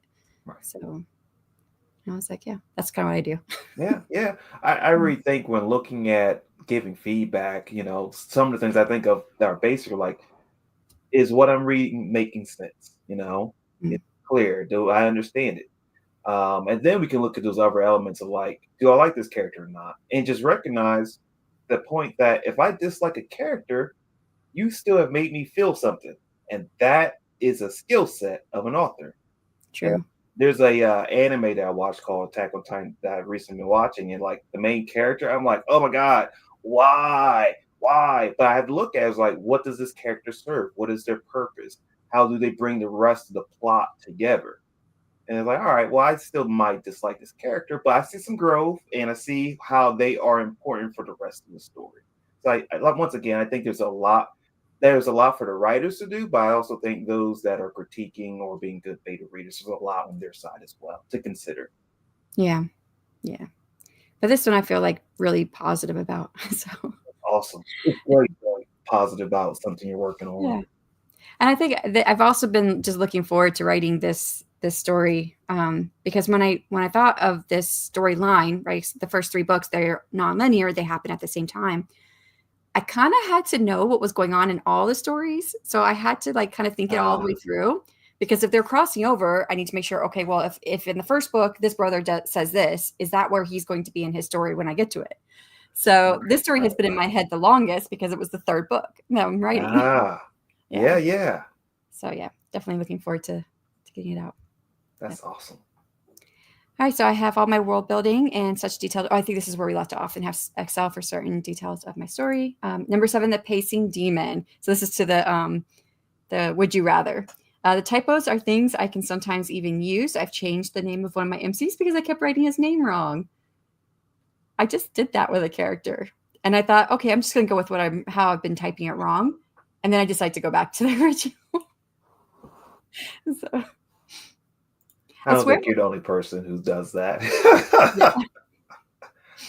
I swear my dog and husband must have synchronized watches. As soon as I get my dog settled, my husband asks a question or does something noisy. Once he's quiet, she ramps back up. It's truly something. Yeah. I have 2 kitties who are brothers, and it's kind of the same thing. One of them is like, oh, I want some loving and petting, and he's like 10 minutes in my lap, and then once he's down, the next one's in my lap. And then I usually get like 10 minutes to myself, and then it's all over again. So yeah. Oh my goodness, I'd go bonkers. Yeah. Typo Gremlin. Oh, so we got Typo Gremlin. Which one would you go for? I think I'm going to go with the pacing. I want to keep my pacing tight, so we need to bring out a stopwatch. We're fine. But the red pen, that brings back days of high school. Those are scary days. Scary days. Sharpen my red pen and go up against that Typo Gremlin because the pacing demon is so subjective. True. Okay. Yeah, typo would be very objective. What was I going to say? Oh, yeah, they've done some like psychological research on that, showing that red pen does typically have like a negative reaction to it in students, which is interesting. It's the color of blood. We bleed all over the page. But back then, the teachers bled on the page for me. Yeah, and I think that's what it was, is that we grew up with it all being red pen. So whenever I was teaching, and I didn't often do things like on the paper with pen. Sometimes I did. And I would always try to make sure I did a different color than red, but not black or blue. It's just something different that would stand out. So nearly done with the accounting and ready to start on the writing. Awesome. Nice. Not counting the words at the moment, but I did add some passages that need to be added to the first chapter. A few things to make the preparations for the ceremony better. Sounds like you're just locking in all those little details that you need to make sure it all works. What? Oh, yay. At the museum, my parents looking in chat. Deciding not to be friends with someone because of their manuscript. Wild. Yeah, I mean, I don't know if like it was like a conscious thing on her part where she was like, I just don't want to be friends anymore, or because we did have like one more conversation after that, because we were in a Discord group together that we met through a NaNoWriMo back when that was a thing. And the conversation was fine, but I don't know. I don't know if I upset her with that, and maybe she just felt bad. I don't know if she felt bad about it or if she just, I don't know. I have no idea. What kind of museum, JK? Oh, it's too bad if your critique partner has such a stand. In the end, it is your project, not hers. A critique partner, our alpha beta readers, we can dislike characters. Yeah. Constructive criticism in this process is indeed the best. Yeah.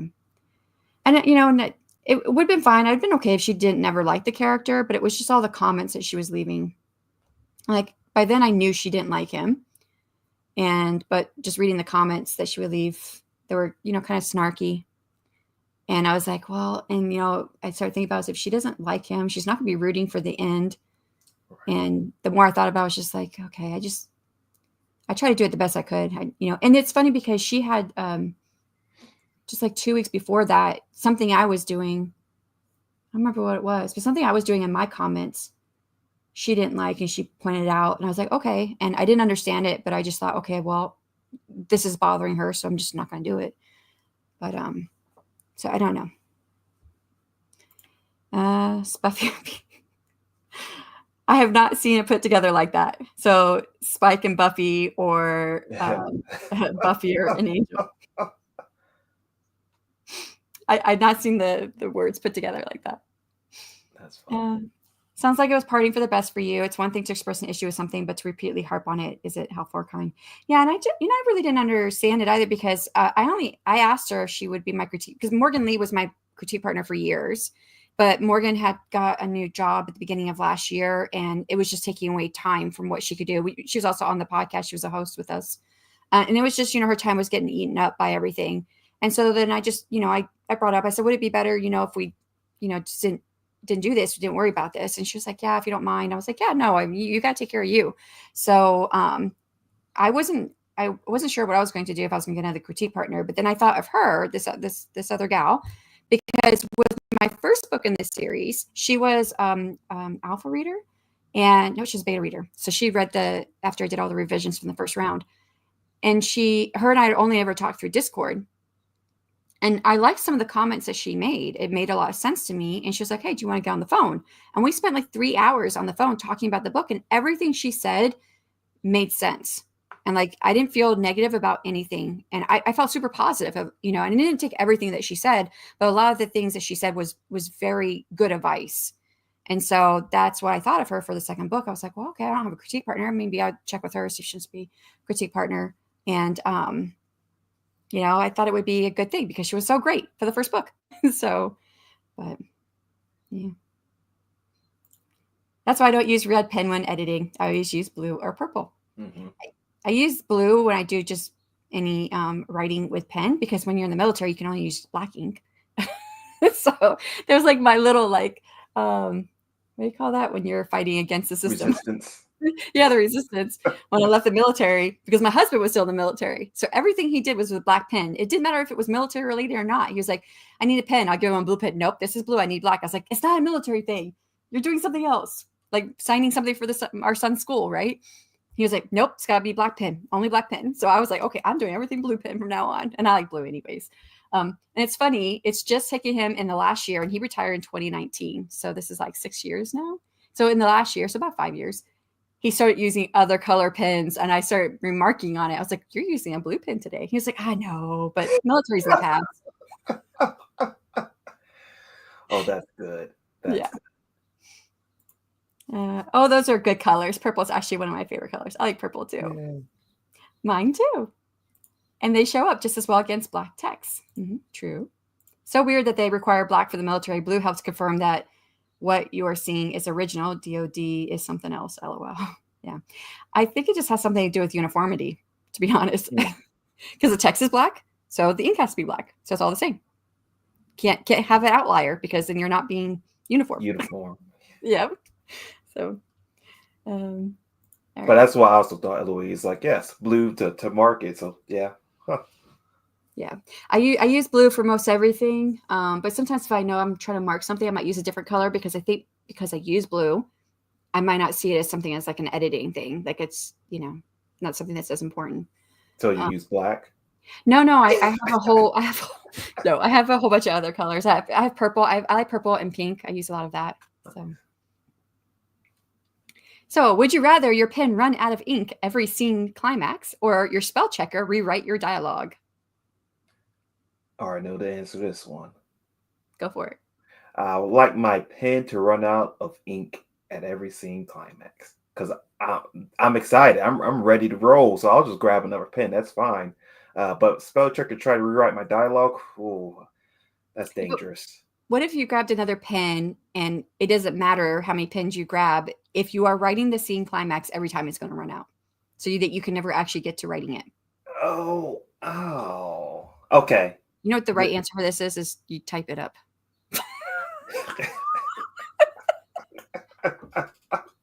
Fair. Very fair. Voice to text. That's the way I'm going. That's the there we way. go. Yep. How about you? Yeah, I wouldn't want it to rewrite my dialogue, so I'd have to go with the first one. Neither. Oh my god, those are terrible options. Pen, I suppose. I do too. Nope, I want spell checker to revise my dialogue. But you see, I have like accents. Well, I have a novella, 2 novellas, and novel. Okay, so 2 novellas and a novel. This last one, I have pirates in them, so I have like pirate talk. Yeah, basically, and then my dwarves, they're kind of, I always kind of think of it as like a Scottish accent. So it's not real heavy, but there's a few words I change. And then even just this story that I'm writing right now, I felt like the dialogue was sounding all the same. And my main character was talking to a human who is kind of see him as like someone who is like in the underground, who like listens, like an informant kind of like person. So I thought, okay, well, what kind of background could this person have? Because he's talking very formal. And I was like, this is not right. And so I started thinking about, okay, what if he's uneducated? He might like leave off certain sounds of letters or whatnot, like kind of slang stuff. So I went through and changed all his dialogue. It was only like 4 lines, but I was like, I needed something different. So yeah. Spell checker would not like me. I have characters that sometimes drop into different languages. Like I have a kind of a interceptor / assassin character, and like because of their background, sometimes they just say things in a different language. So spell checker would just eat that character story up completely. It would probably not like if I had any of my place names or whatever dialogue too, because I combine different language roots, prefixes, and suffixes together. So I rarely have a name that is one language. I do have some, but for this current story, it's all in the south of my continent, and it's all Latin. So everything's Latin. But you would say like Nuevo, like New Bridge or something like that. Like I don't know the Latin for it. Well, like there's one city that they're in. It's a port city, and it's called Nova Porta, which just means Newport.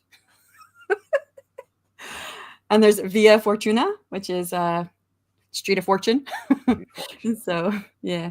But in the north, I mix Latin with Norse, and trying to remember, in the west it's more Latin,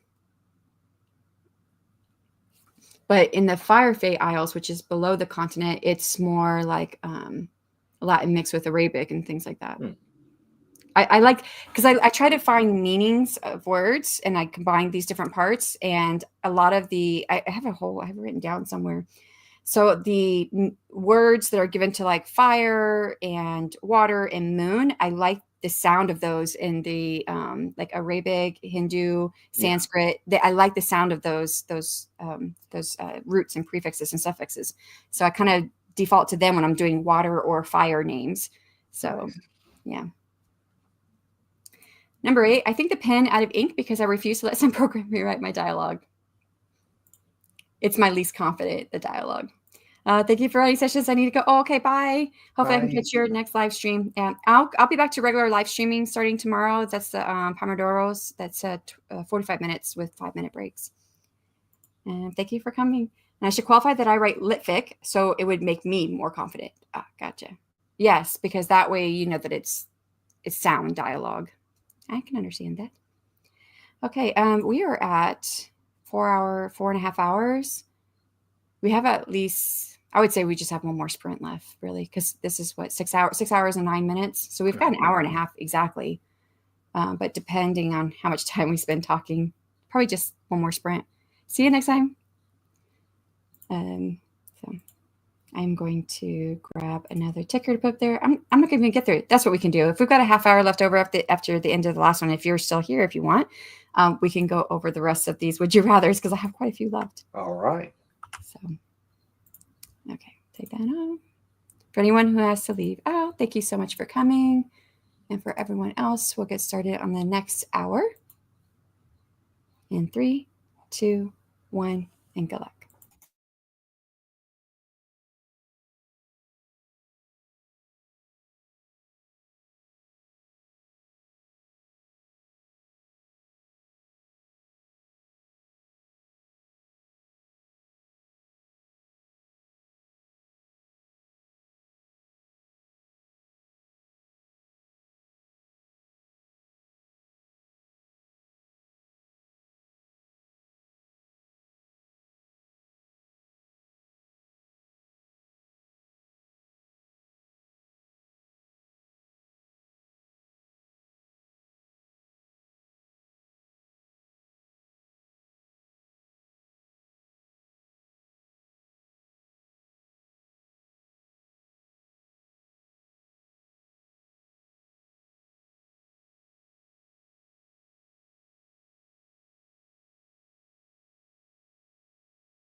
And that is time. How did you guys do?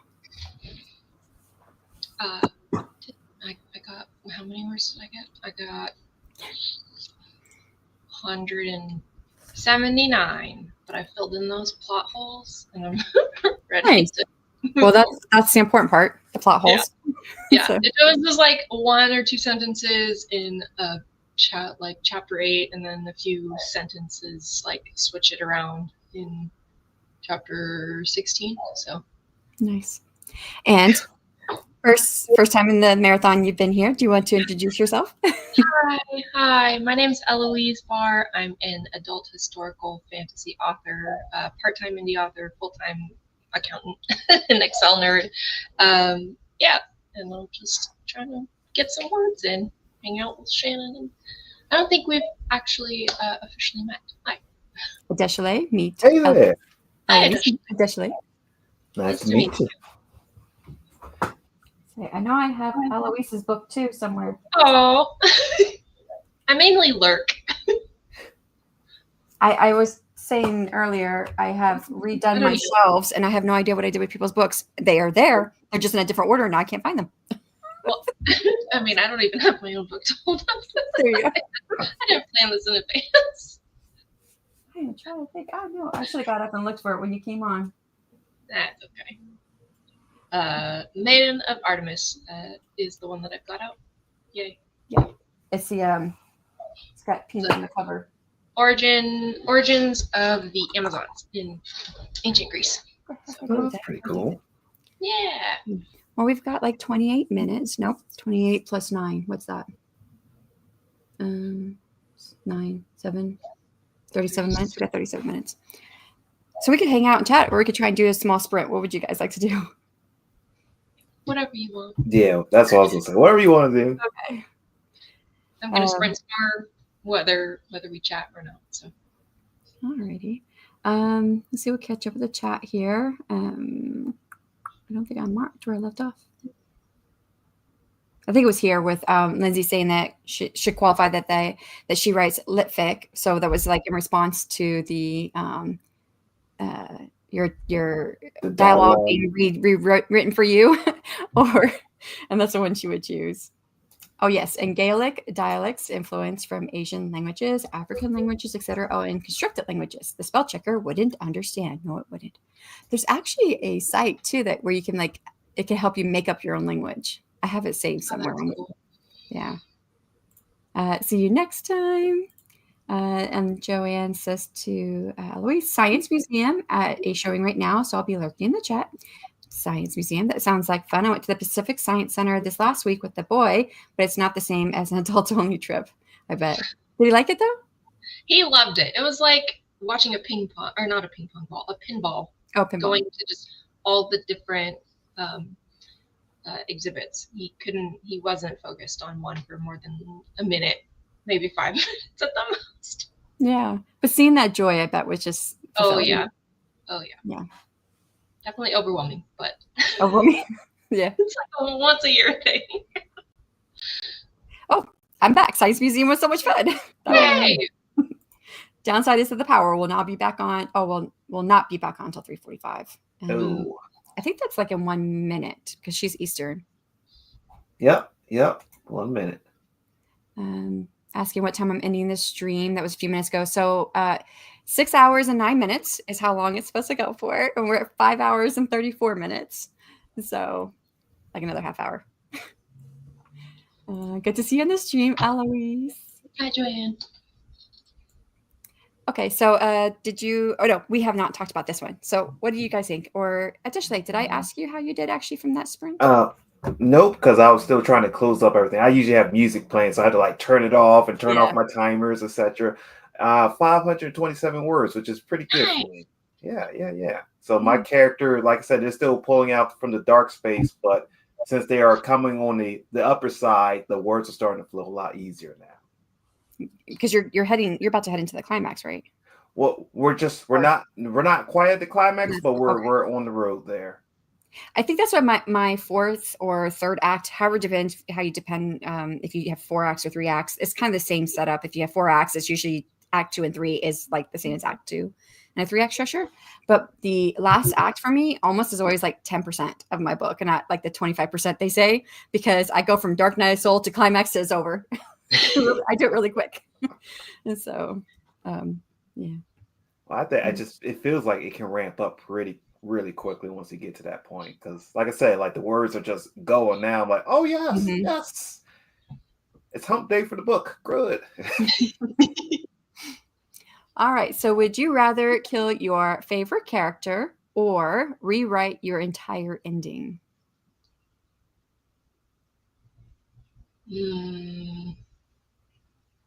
I don't know, because I don't have like one favorite character, so I have a bunch. So do I have to kill all of them, or is it just like, oh, I killed one and now I have a new favorite character? Yeah, I would say pick one.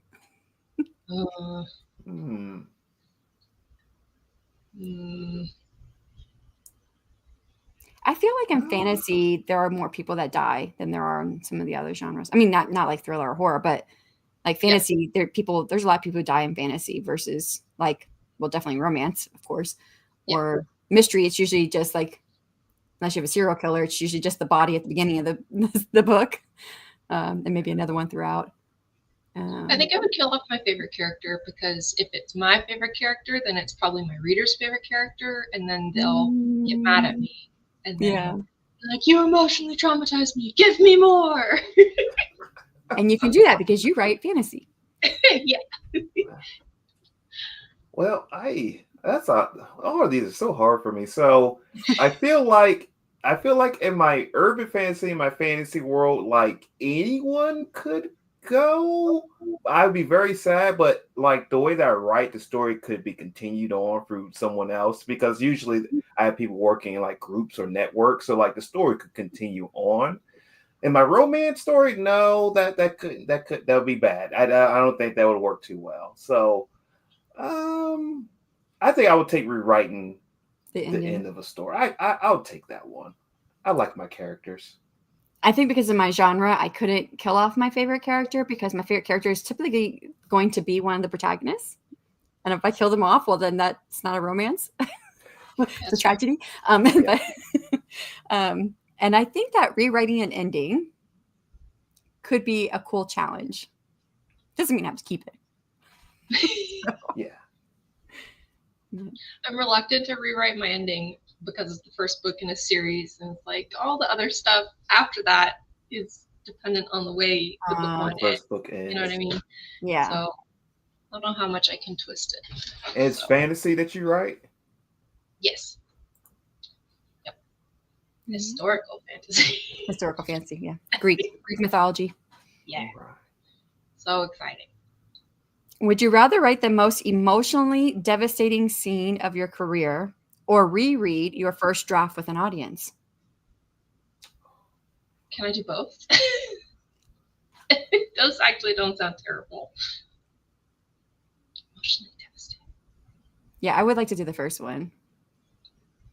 Are people watching me while I'm writing it, though? Because I didn't put that in. I'm like, do you want me to change it and put people are not watching you? No, ugly crying while I'm doing it, and everybody's having to watch it. That could be hard, actually. Before we came on, Adeshle, I don't think he's done a live. You haven't done a live stream before, right? You've just done some recordings. So, just looking at what, does he shut off your camera or whatnot or whatever? And I was like, well, I shut off my camera when I sprint because I don't like people looking at me, and it could be just for this reason right here. Yeah. Like, why is she crying? It's like, well, I went and watched Wicked with my parents, and my mom is not a very emotional person, and so I'm sitting next to her, like caging my eyes, like silent, crying, like don't make eye contact. Don't make eye contact. I would rewrite my scene. I would do that. My first drafts can be interesting, depending on which first draft it was. True. Like, which book are we talking about? Because that's going to make a big difference. The first draft of your first one ever. Yeah, I looked through that one. Yeah. Hey, just emotionally devastating. What was that? Is it just as emotionally devastating to read it as to just write the scene? It's I would just rewrite it. It'd be much better that way. Yes. I respect that first draft. Now that book I did not finish. I don't even necessarily consider it in the books, but I'm like, it was doing some hard work, some heavy lifting in the very beginning. It set the stage for everything else. So I'm like, oh, it was good. But I'm like, oh, there is so much got to do. so much editing. So much editing. Joanne said that she would rewrite her ending because her readers wanted one of her other characters to win the bakery competition. So as I say, it could be a fun challenge to like rewrite an ending and see how else it could be different. I mean, in a romance, it's gonna only end so many ways, but I mean, you could change setting and words and and stuff like that. So, and I'd rather do the emotionally devastating one. Yeah, me too. Oh, in a romance, I guess you could also switch the POV depending on how you've written it as well. True. Yeah. Yep. Good little thing for out to the newsletter. Would you rather handwrite an entire novella or write one with no backspace key? Handwrite everything and no.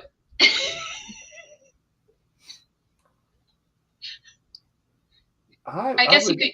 Can you use the delete key and the little arrows?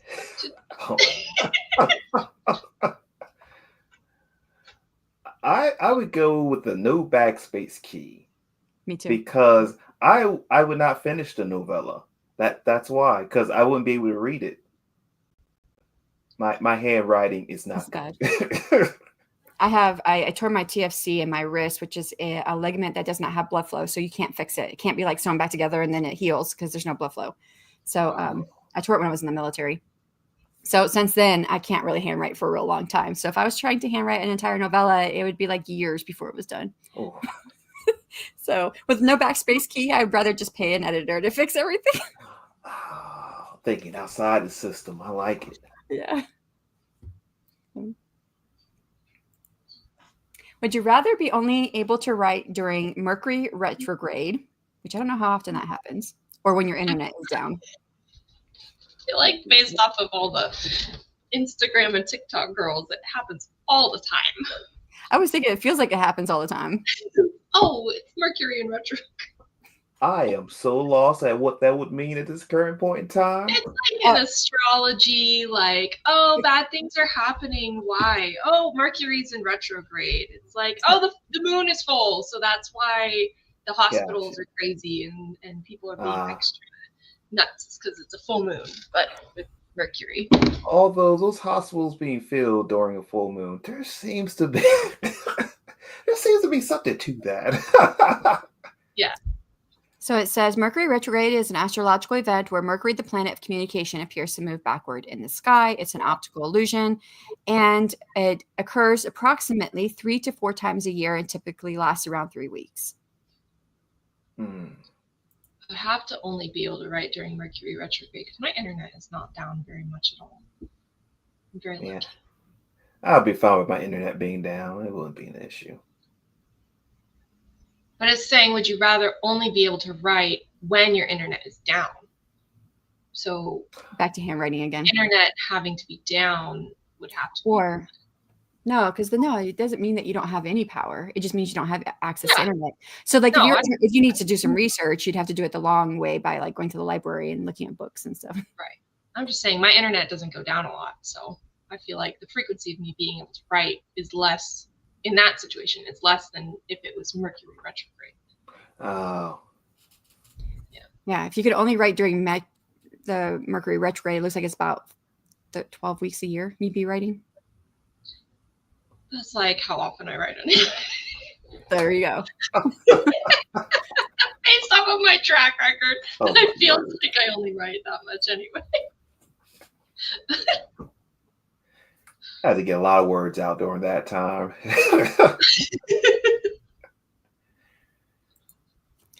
Would you rather your cat walk on your keyboard mid-sprint or your chair collapse while drafting a steamy scene? Oh. Oh no. I had fun with this one. Well, I'll take the cat since I don't have any cats. I have dogs. So I'll take the cat. If the dog actually sometimes the dog is on the table, so that occurred, that'd be fine too. What I have a kind of little dog? tiny, like 20-pound dog as one of my dogs. Yeah, a little poodle, cavalier, or something. Cute. Yeah.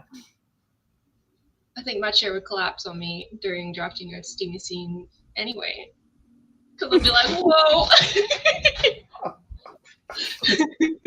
I think a cat walking across a keyboard mid sprint is something that a lot of us have experienced at one time or another, those of us who have cats.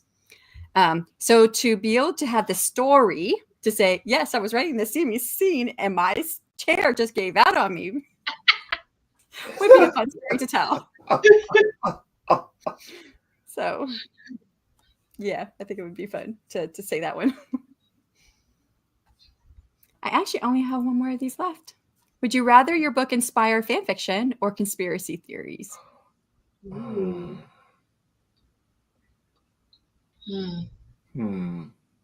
Like real life conspiracy theories or like fan conspiracy theories, like with Game of Thrones and stuff?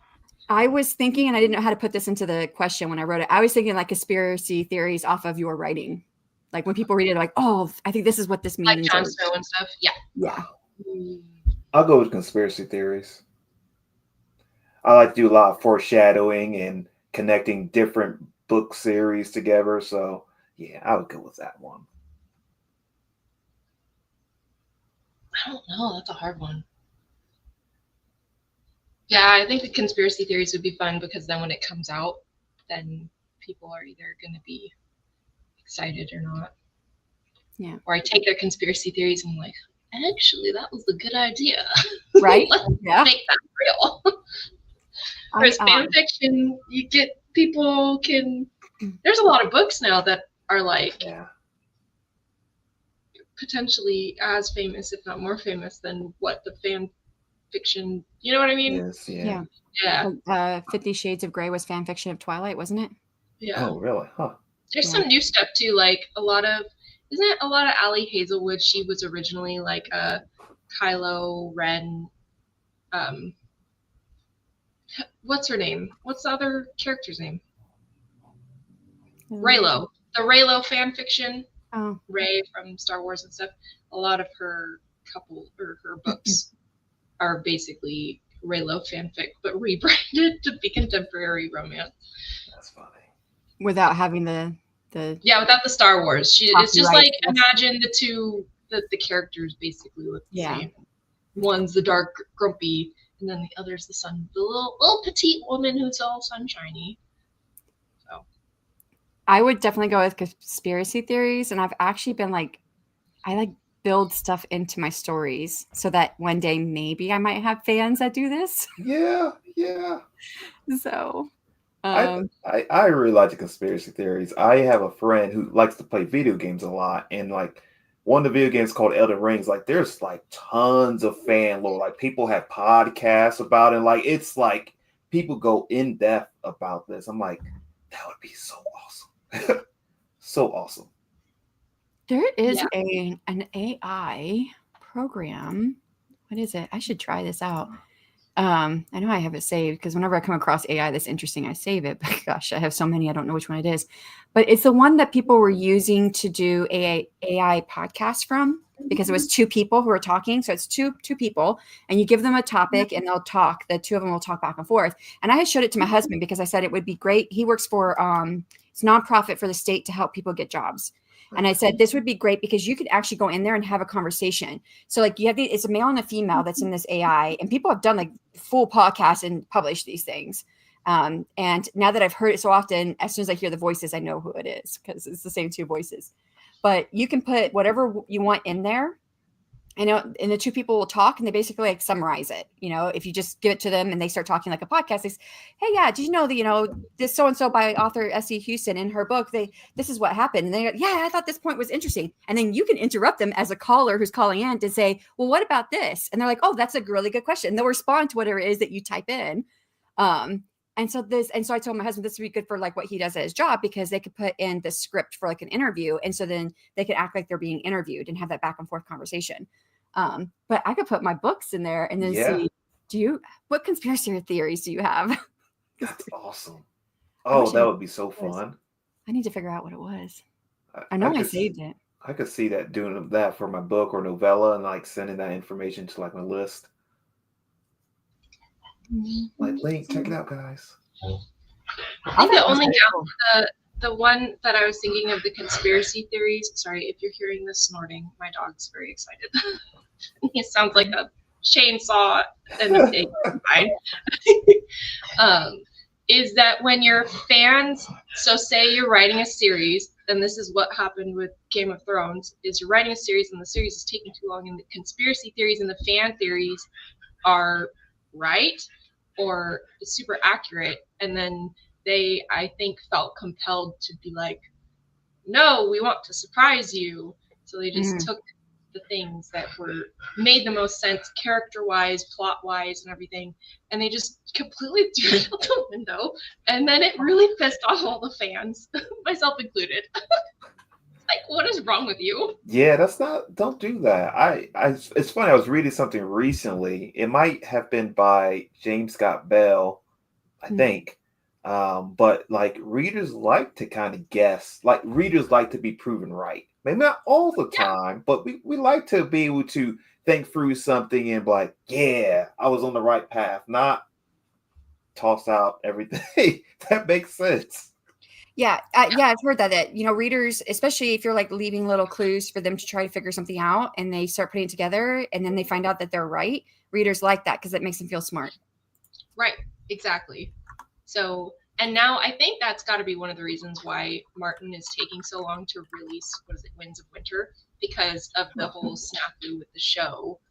He set up this prophecy, he set up this whole thing, this reveal with Jon Snow being the blah blah blah blah, and then everybody figured it out, and then just kind of went, bleh. I don't know. Still mad. Gonna be on my gravestone. I'm gonna be an old lady ranting about that show to my grandkids.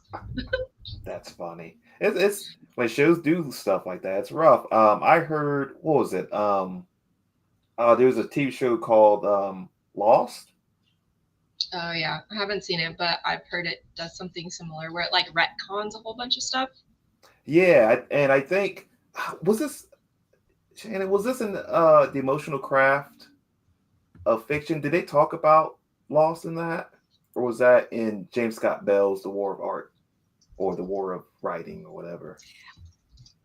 I don't remember. Okay, I've been reading a whole bunch of books, so it's kind of hard to remember where I'm getting certain things from. But like, essentially, he said he knew one of the writers, and they were saying like, "Oh yeah, we're just throwing stuff together." It's like, but what's the plan? Like, oh, we're just going to keep twisting. And so we said, one, that's stupid, talking like that's a dumb idea. And then when they got to the end of Lost, most people were very disappointed because they did not tie stuff together at all in a way. So lots of people, So lots of people are like, oh, lost years of my life. Exactly. It's like, what?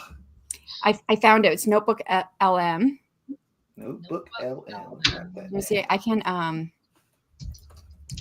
thinking that I can maybe share a screen and do like an idea. Okay. Let's see. Is it do they like, so they don't have the visuals of two people talking to each other? Because I saw this weird one yesterday where there was a little kid dressed in an Easter bunny outfit having a conversation with Jesus. And it was AI of both, and there's little podcast microphones in between. It was so weird. I don't think so. It's been a minute since I've been in here. Like I showed it to my husband, so like, because you can use it like in an interview process, which is what they help with people getting their get jobs here in the state of Florida. Cool. I'm trying to see. I'm just gonna put. Oh, I should do this short story that I did for the live stream on Chandra's channel on Sunday. So that was a short story. Did I lose it? I don't know what I did with it.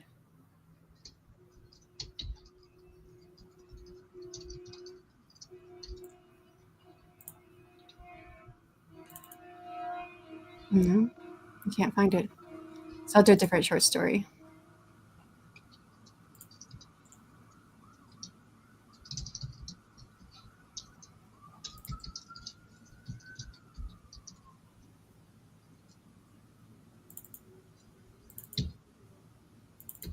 Oh, maybe it only takes PDFs. That's what it looks like. It only does PDF documents. Okay, let me go PDF, text, markdown, audio. Okay, so I got to make it into a PDF. So let me take the short story that I wrote on Sunday and make it into a PDF real quick. So I'm like, why isn't it here? I'm excited to see what this does. Yeah. I want to ask it questions. I'm like, I want to see what it does with that. So this is called What the Vent Hides. My prompt was all my characters are animals. And we had to include these 10 words in there. And then it was what the blank hides was the prompt. Choose a file. Okay. Chaos lore, short stories, what the vent hides. Okay. I need to get back to seeing what's on the screen. Okay. So over here, where it says deep dive conversation, you can just hit generate, and it's going to take a minute here. I don't know how long it takes anymore because it's been a while since I've been over here. Did you have to pay for initial access to this, or? Nope, this is free. Nice. Yeah, it is a free program. Probably just is like free, so long as you allow us to take your stuff and train our models. Yeah, I'm sure. That's why I only wanted to put a short story in here and not one of my novels. No. Yeah, I want to think about it a little bit more before I put a whole novel in here. But it'd be kind of cool to put my whole novel in here and see what kind of conspiracy stories they might come up with.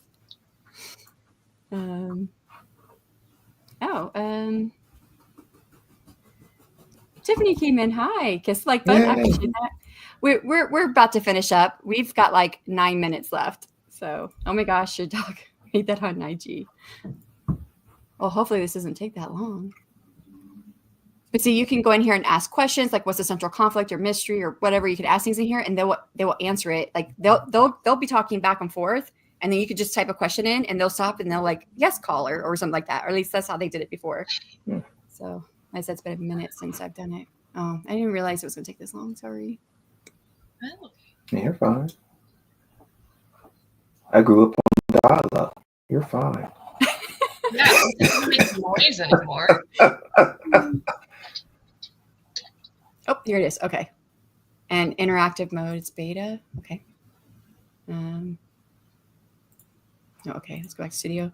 You know how sometimes it's the tiniest thing, the most persistent little detail that just snags your attention. Oh, definitely. Not the huge flashy stuff. Right. But that like flicker you keep seeing or a sound you can't quite figure out, we seem, I don't know, wired for that. We are.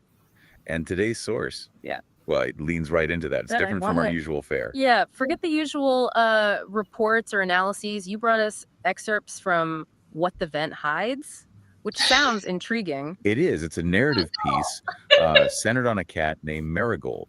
And she lives in this place called the Vale of Pillars, home of the gods, apparently. Okay, so maybe a slightly unusual source for, one of our deep dives. A little, yeah.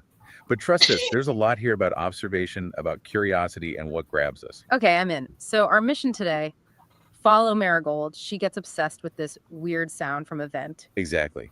And through her feline perspective, we're going to try and pull out some insights about persistence, curiosity. So yeah, Ashley knows the story because we read it on screen yesterday. So he knows what they're talking about from the story. And how those subtle little disturbances, even in like a totally extraordinary place, can be the most captivating thing. Precisely. So let's set the scene. Marigold's world. It's This is awesome. grand scale stuff. Like what? Well, flaming storms, lightning rituals. There's this. It's so interesting how realistic it sounds with its cadence and everything, as opposed You to know a how lot sometimes of other it's AI programs that you hear that's just like so not- obvious that it's AI. Mm-hmm. But this one, they have the tiniest pauses, thing, like the they're most thinking and everything like that. persistent little detail that just Hey there. Hey, Want to share your thoughts on this? yeah. What is Marigold? What is Marigold? I don't know if it went That's through. a great question. Marigold is the main character in our story today. Exactly. She's described as the shadow of the Firebird, and also as his most graceful trick, his last true. Oh yeah, go on. What's a Firebird? Another excellent question. It is, and it's key to understanding Marigold's place in this world. Think of the Firebird, Zarko, as this really powerful being. Almost like a deity in this veil of pillars, the home of the gods we mentioned. The story hints at his power with things like flaming storms and lightning rituals. And when his cloak caught on a chandelier, it caused a thunderous tantrum. So definitely not your average bird. Exactly. Marigold being called his shadow and most graceful trick suggests a really close connection. Almost like she's an extension of his essence, a smaller, perhaps more subtle part of him. It even says she's in his fire. So Oh yeah. Uh-huh. Yeah, I believe Marigold is supposed to be like an extension of his soul.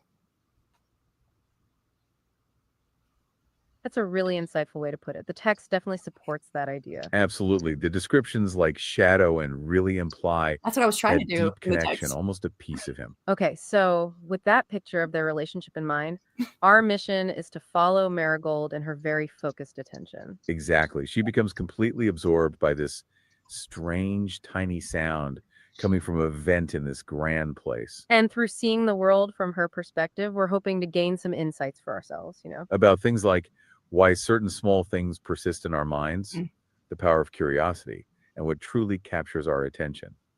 And how these little subtle disturbances, even when surrounded. Do you want me to keep going? Or is that enough? I was okay with it, but whatever you feel best. I can keep going. I just don't want to monopolize the time if you're just like, okay, this is It's boring. your stream. Surrounded by extraordinary things can be so captivating for us too. Precisely. So let's really picture Marigold's world, this veil of pillars. It's clearly on a massive grand scale. Like, what kind of grand are we talking about here? Well, the text throws around these incredible images of flaming You storms adjust and how long the podcast lightning is rituals. for. Right, and this Firebird you wow. mentioned earlier throwing these cosmic level Just a tantrums. one And what's woman so funny is podcast. Marigold's usual reaction to all this incredible chaos around her, You can download Oh the yeah, audio what's that? too. mostly just napping right through it. It literally says she napped through all of it, just totally indifferent. Huh. Okay, but this sound from the vent is clearly something different for her. Absolutely. It's located in a very specific spot, the northeast hallway of this amazing. Oh yeah, uh-huh. What does she feel about this sound? That's a really interesting question. It is. And the text gives us some good clues, Initially, it seems like it's just a curiosity, a slight distraction. but it quickly escalates beyond that, doesn't it? Absolutely. She goes from a mild interest to being completely consumed by it. The phrase drives me to madness really shows the intensity of her feelings. Yeah, it's not just a little annoyance anymore. It becomes this persistent puzzle that she can't ignore. Almost like an itch she can't quite scratch. Exactly. It's unsettling enough to cut through her Shame. usual indifference to the grand events around her. Okay, so it starts as curiosity, but grows into a near obsession for her. Precisely. And it's this really faint flutter, this tiny little beat of something that suddenly grabs all of her attention. Completely. After being totally unfazed by actual gods having what sound like monumental meltdowns. That stark contrast really highlights the power of the unexpected. Oh yeah, let's hear it. Do you think that's why she didn't tell Zarko about it? Because he was going to have a meltdown?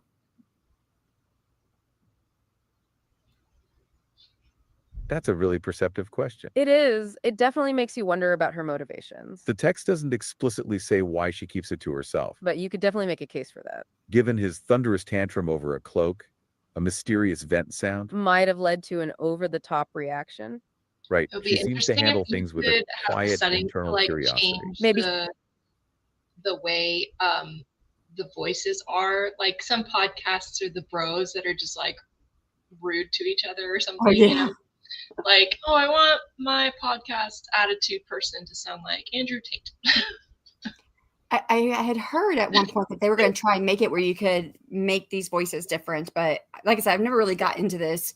I just showed what it could do to my husband. And then that was like months ago. That was before Christmas.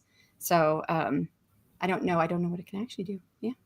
They're just all very supportive of your questions. I'm just imagining someone making a podcast where it's like, that is the dumbest question I've ever heard in my life. Oh my gosh. That'd be hilarious. Good for the ego. That's so Right. precise. Wow, that is just such an insightful question. Yeah. So yeah, it's interesting. But It's you know, really this could actually be like really helpful for like students, because say like you have like 3 or 4 papers you have to read and you have to write a paper about all these different sources. You could put all the sources in here and then have them talk about it. And then when you think of a question, you're like, well, what about this? Then they could pull it out for you. There's so many different things you could do with this as beyond just like creative writing. Yeah, definitely. Or like summarize, because I know it's one thing to like learn from a dry history book, but to take, okay, this is textbook stuff, put this in here and give it to me in a format that I can listen to while I'm working, and then it's more engaging. Definitely.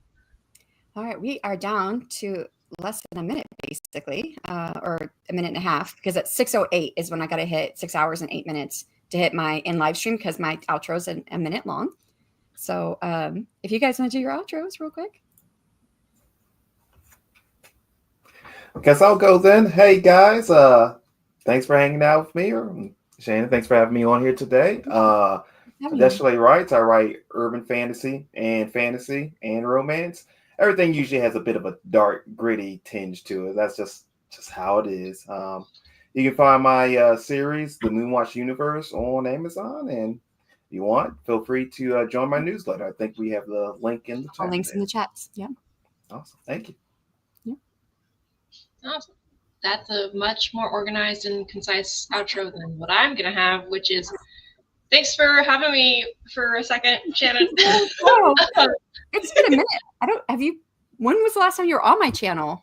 I don't think I've ever, I don't know. AWC, that's it. Yeah. It's been a while. I've been a little MIA. I write adult historical fantasy. My debut novel, Maiden of Artemis, is available on Amazon. I've also got a newsletter. I have not shared the link, but I can, I guess. Yeah. Yep. Thanks for having me. I just wanted to come on, say hi. Thank you for joining me. It was great to have you guys here for the last day of this 4-day marathon. So got a lot written. I should have added up how much I wrote. Oh, well, it's all right. I know that as of this morning, it was like 20,304 words. And I don't know how much I've added today, but yeah. Mercury is not in retrograde. No. All righty. Well, we are at less than a minute to end the stream. So thank you, everybody, for coming. And I'll see you guys all later. Bye. Thanks. Bye.